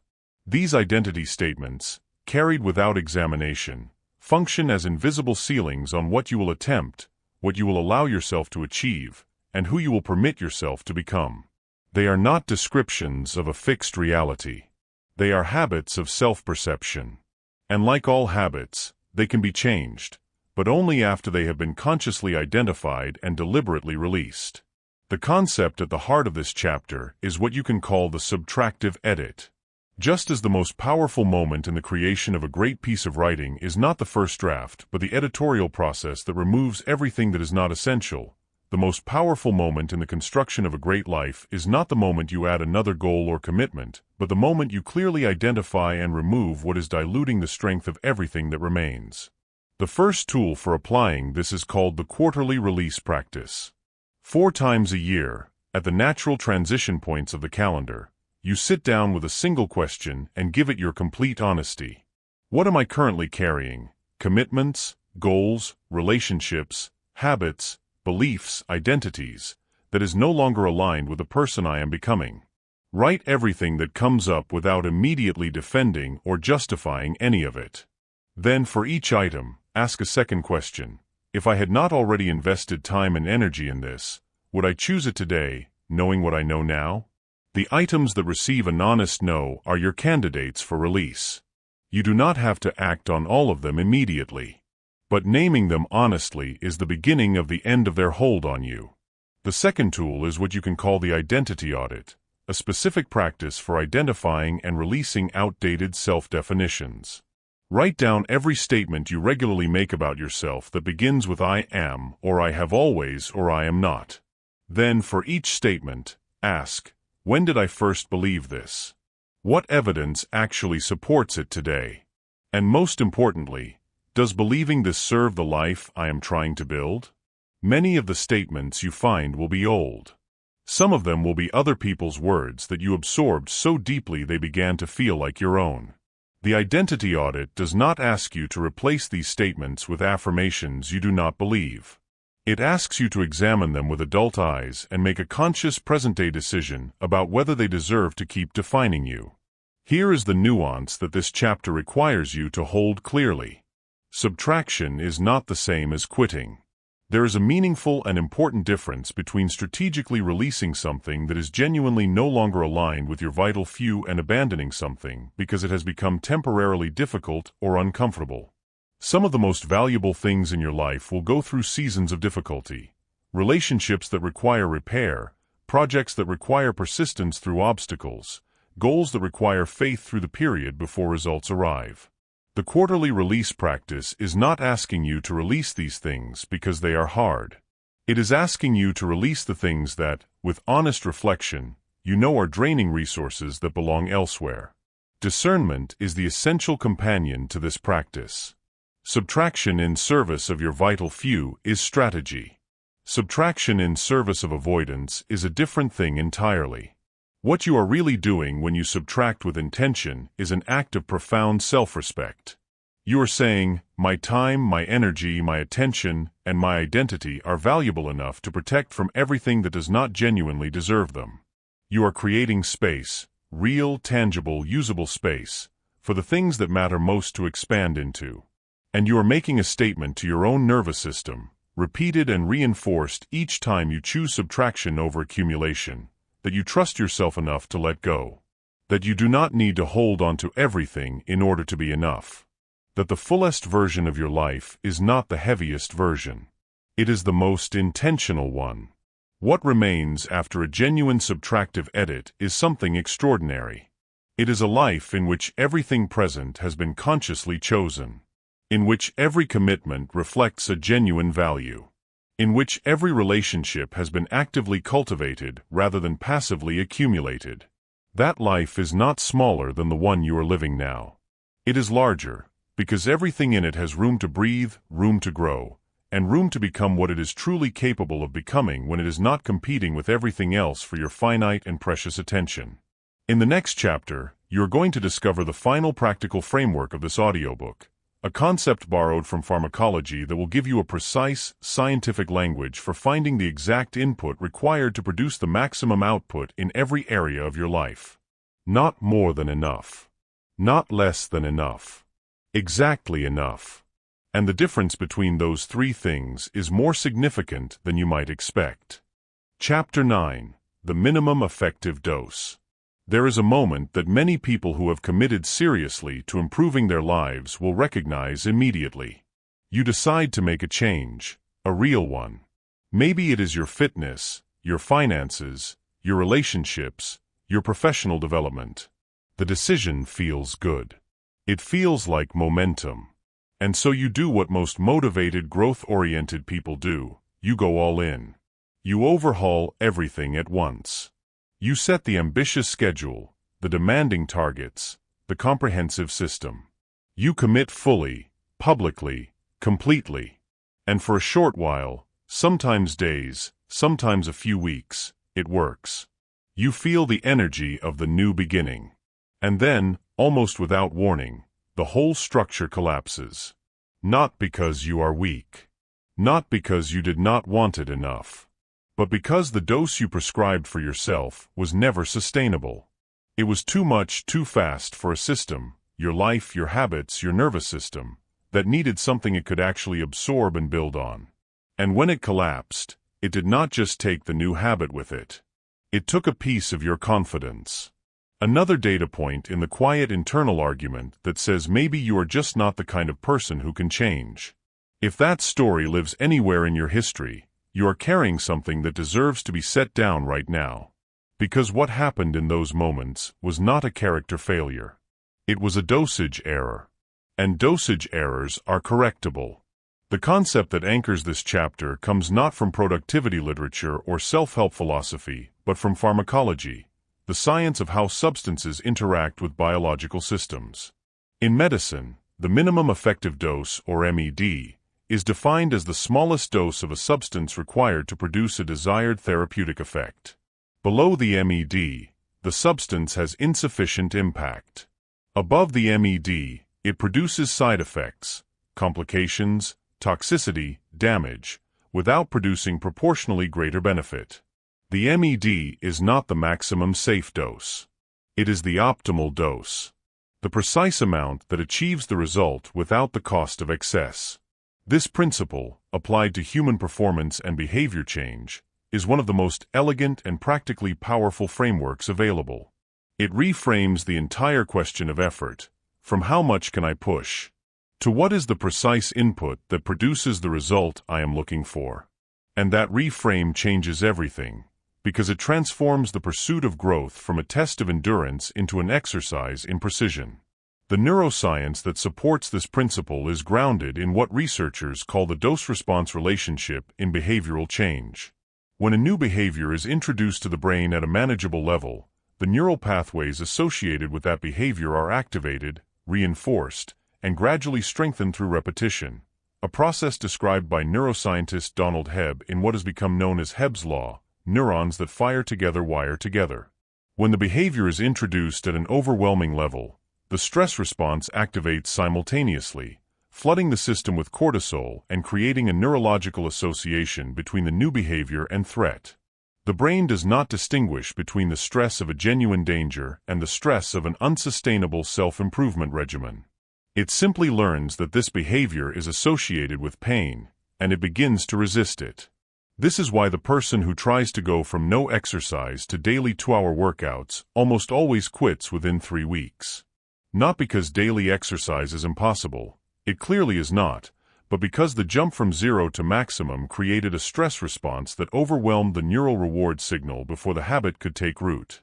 The person who begins with 10 minutes of movement 3 times a week, by contrast, is operating at the MED, enough input to activate and begin wiring the neural pathway, with a stress load low enough that the brain does not mount a defensive response. And from that foundation, sustainable expansion becomes not just possible but natural. The Stoic philosophy relevant here is expressed most precisely in the concept of appropriate action, or kathekon, which Stoic philosophers use to describe behavior that is fitting, proportionate, and aligned with the demands of the actual situation rather than with an idealized or dramatic version of it. The Stoics were deeply skeptical of excess in any direction, not just excess of pleasure or comfort, but excess of effort, excess of ambition applied without wisdom, excess of self-denial pursued without purpose. The wise person, in Stoic thought, did not seek to do the most. They sought to do what was appropriate, what was fitting. What was, in the language of this chapter, the minimum effective dose of right action. The historical figure who perhaps best embodied this principle in the domain of creative and intellectual work was Charles Darwin, who we visited briefly in Chapter 5 for his protected empty time.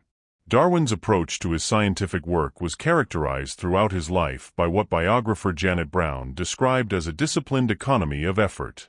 Darwin never worked for more than 4 hours a day on his primary research. He was chronically unwell, and long periods of intense effort would reliably collapse his health and his productivity simultaneously. Rather than fighting this constraint, he worked with it, identifying the minimum level of sustained effort that would keep his most important projects moving forward without triggering the physical and cognitive breakdown that excess produced. The result was not a diminished body of work. It was one of the most consequential scientific contributions in human history, produced across decades of precisely calibrated, minimum effective effort. Here is where the absence of this principle is costing you in every domain of your life with quiet but accumulating force. In your relationships, the equivalent of the overdose is the grand gesture that cannot be sustained, the period of intense attention and investment that creates an expectation your ongoing capacity cannot meet, followed by the withdrawal that leaves the other person more confused and more hurt than if the intensity had never been offered.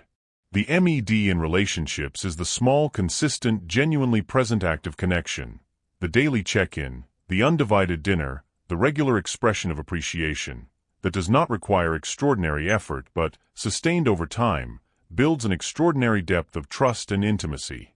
It is not the dramatic gesture that sustains love. It is the minimum effective dose of daily genuine attention, given consistently, that does. In your career and finances, the MED principle resolves one of the most persistent and most costly dilemmas in professional development: the tension between doing enough to grow and doing so much that quality, creativity, and sustainability collapse.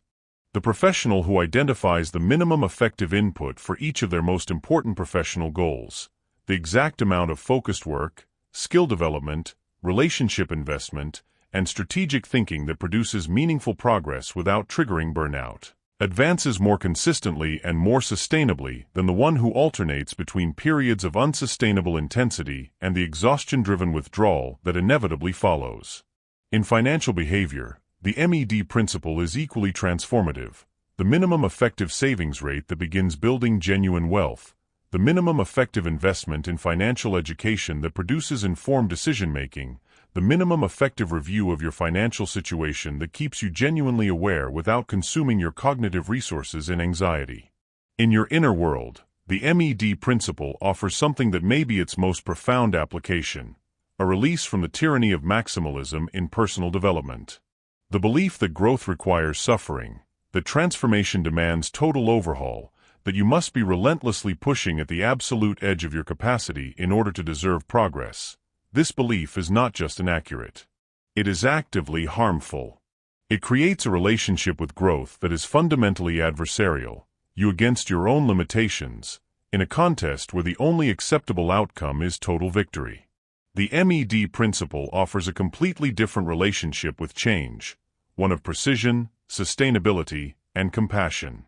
Not how hard can I push, but what is the exact right amount of this for me right now that will actually produce the result I am after.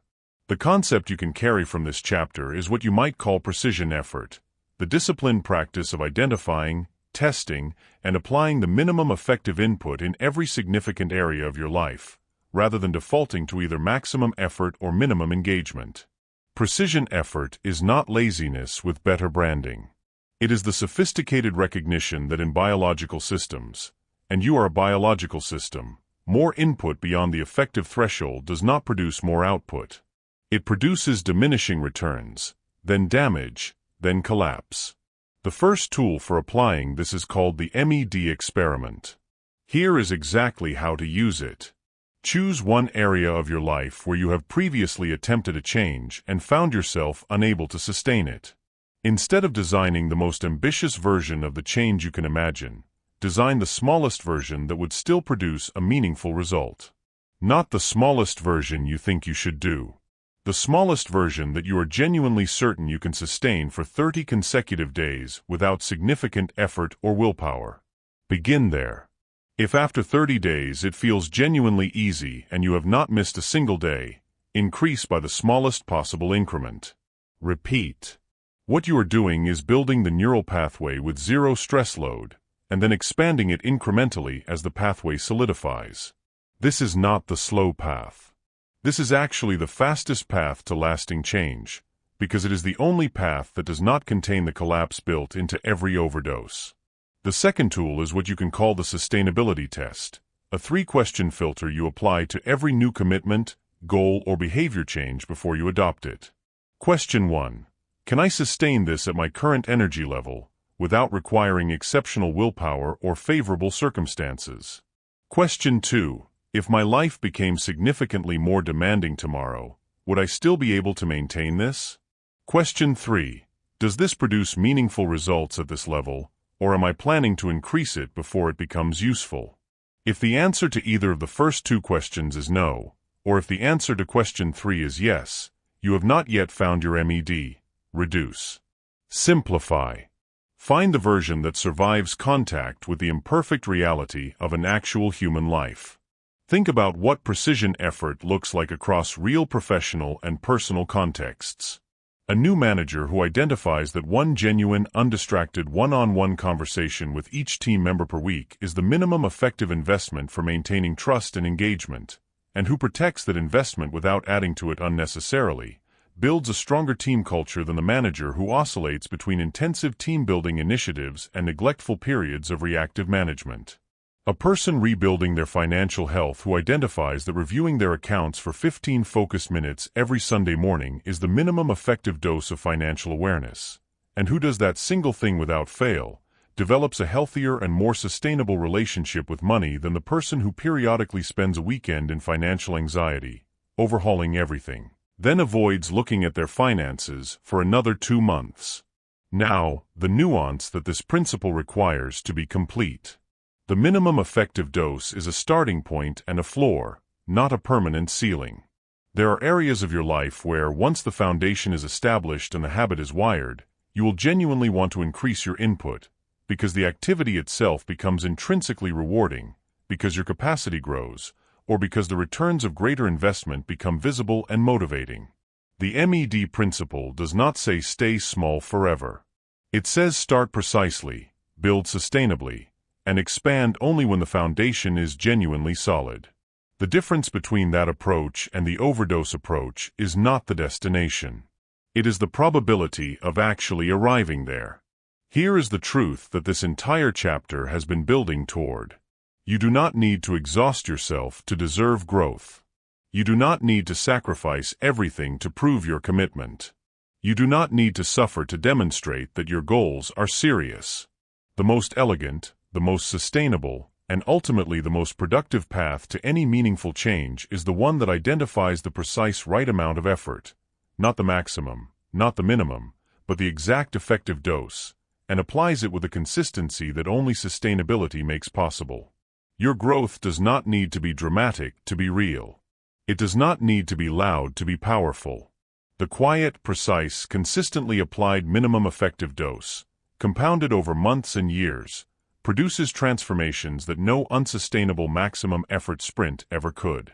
Because the secret of every lasting change is not intensity. It is continuity. And continuity is only available at the dose your life can actually hold. In the final chapter, you are going to bring everything together.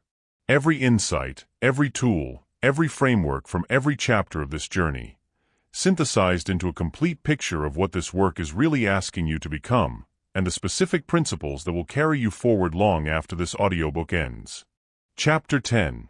Designing Your Strategic Minimalist Life. Do you remember the Sunday evening from the very beginning of this journey? The one where you had been busy all day and somehow gone nowhere. The one where you fell into bed with that quiet, heavy feeling, not quite guilt, not quite sadness, but something uncomfortably close to both. That feeling of running hard and arriving nowhere. That feeling was the reason you are here. And the fact that you are still here, at the final chapter of this audiobook, means something important. It means you did not just consume this material. You sat with it. You let it ask something of you. And that willingness, to be genuinely asked, and to genuinely consider your answer, is not a small thing. It is, in fact, the entire foundation of everything this work has been pointing toward. You are not the same person who pressed play at the beginning. Not dramatically, perhaps. Real transformation rarely announces itself with fireworks. But something has shifted. Some lens through which you see your time, your energy, your attention, and your choices has been quietly, permanently altered. And now the work is to make sure that shift does not stay in the realm of insight, that it moves, chapter by chapter and day by day, into the actual fabric of how you live. Let us be honest about the world you are navigating. It is not a neutral environment. It is a world that profits from your distraction, rewards your busyness, glorifies your exhaustion, and measures your worth by your output. A world where the notification is always 1 second away, the comparison is always 1 scroll away, and the voice that says you should be doing more is never more than 1 quiet moment away from filling the silence. Choosing to live strategically in that world is not easy. It requires a kind of daily, deliberate courage that does not look heroic from the outside, but is among the most genuinely demanding things a human being can practice. Do not underestimate what you are choosing to do. And yet, you have now been given the understanding and the tools to do it. So let us bring the complete picture together, one final time, in its full coherence. In Chapter 1, you confronted the foundational lie that busyness equals productivity, that effort equals results, that the volume of your activity is a meaningful measure of the quality of your life. You learned that the most consequential performers in history were not defined by how much they did, but by the ruthless clarity with which they chose what to do. You were given the honest audit and the productive identity reset, two tools that begin the work of separating genuine progress from the performance of it. In Chapter 2, you went inside the biology of the problem, understanding that your working memory has a hard limit, that every open loop in your life is consuming cognitive resources around the clock, and that decision fatigue is silently degrading the quality of your most important choices every single day. You were given the loop closure practice and the decision hierarchy, tools for protecting the mental clarity that all meaningful work depends on. In Chapter 3, you encountered one of the most liberating and most confronting principles in human performance, that a small number of inputs are generating the overwhelming majority of your meaningful results, and that most of what fills your days is contributing almost nothing to what actually matters. You were given the vital few audit and the return on energy calculation, frameworks for finding what is genuinely working in your life and giving it what it deserves. In Chapter 4, you discovered that in an age of infinite information, the ability to choose what not to know is not a disadvantage but a profound competitive advantage. You were given the information diet and the ignorance intention, tools for reclaiming the sovereignty of your own attention from a world that has been engineered to colonize it without permission. In Chapter 5, you learned that the empty calendar is not the enemy of achievement, but one of its most essential and most consistently neglected conditions. You were given the scheduled nothing and the creative incubation protocol, practices for protecting the space where your default mode network does the thinking that your busiest hours never make room for.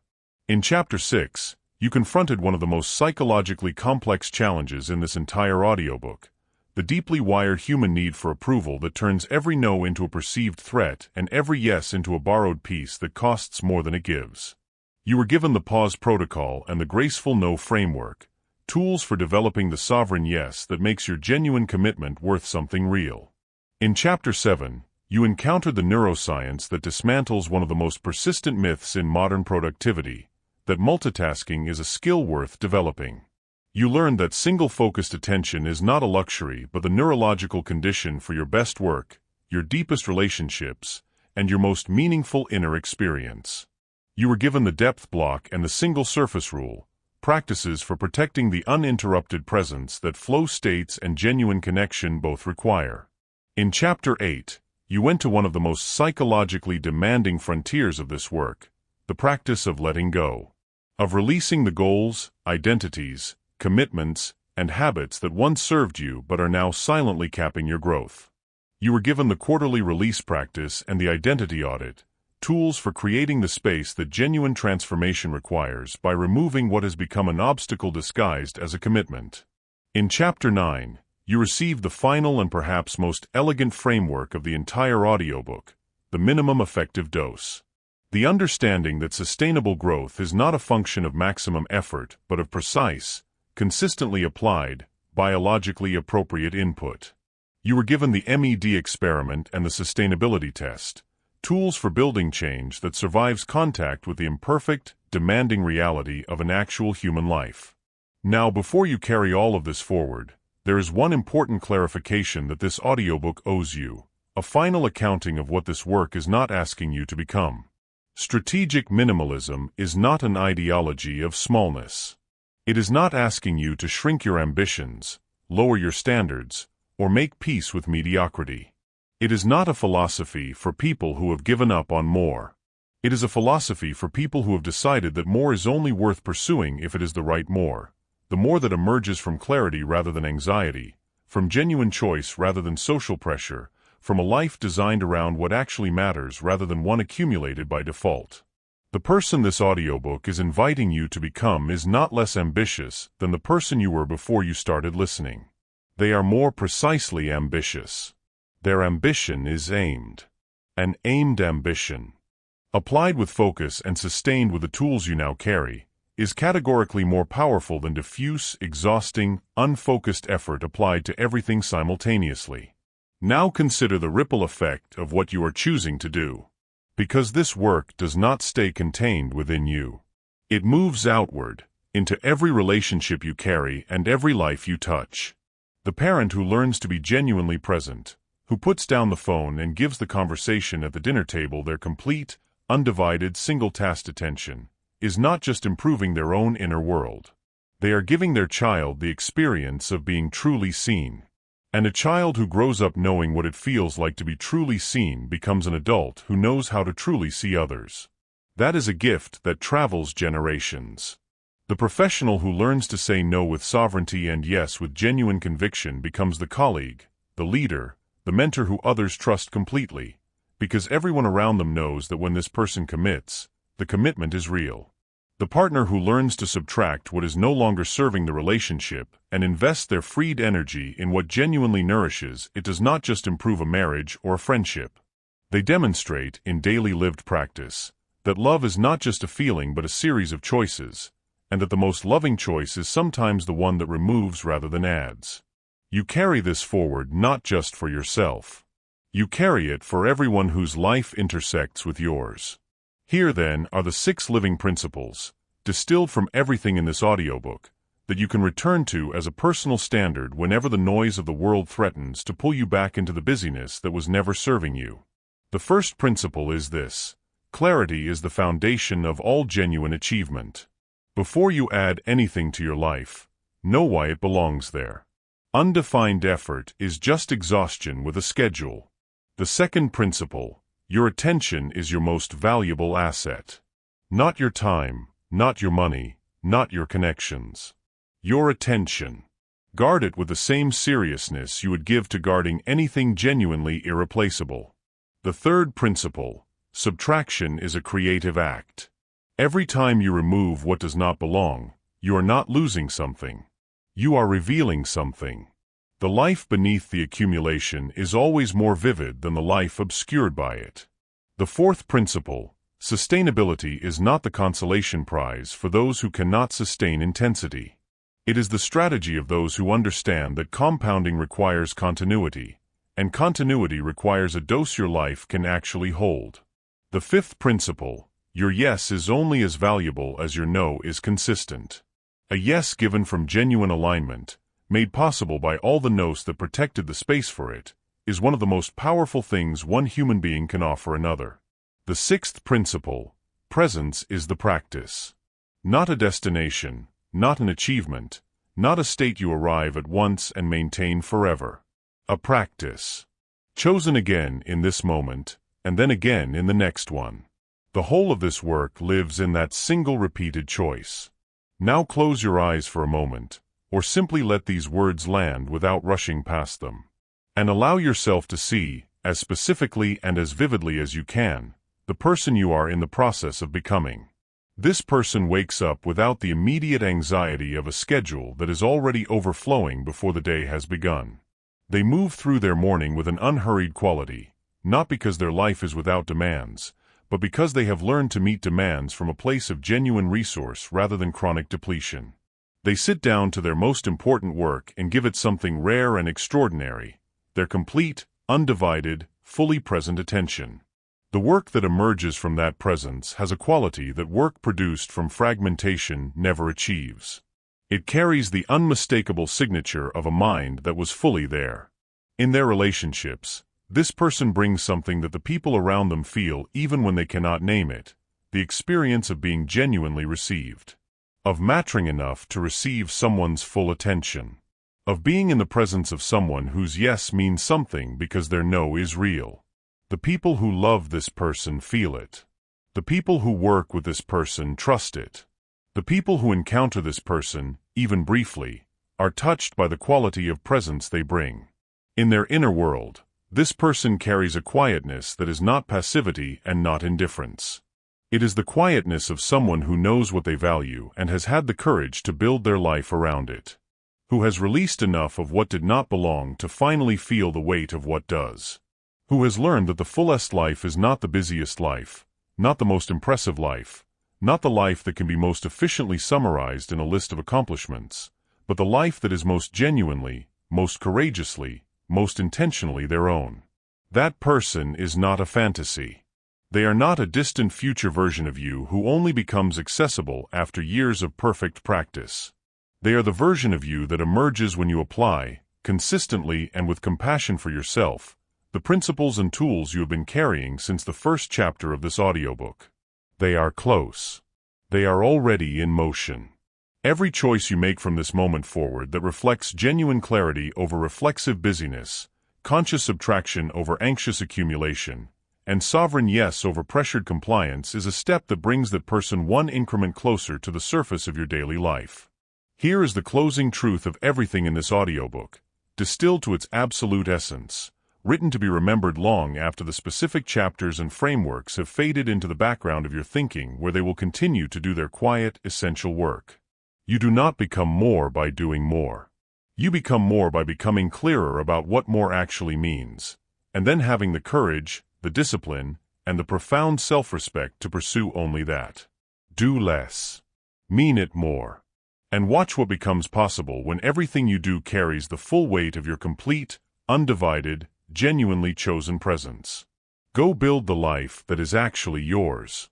If this audiobook gave you something real, a shift in perspective, a tool you are going to use, a truth you needed to hear, then this channel is where you belong. Subscribe now, share this with someone whose life it might change, and stay close because the next audiobook in this series goes even deeper.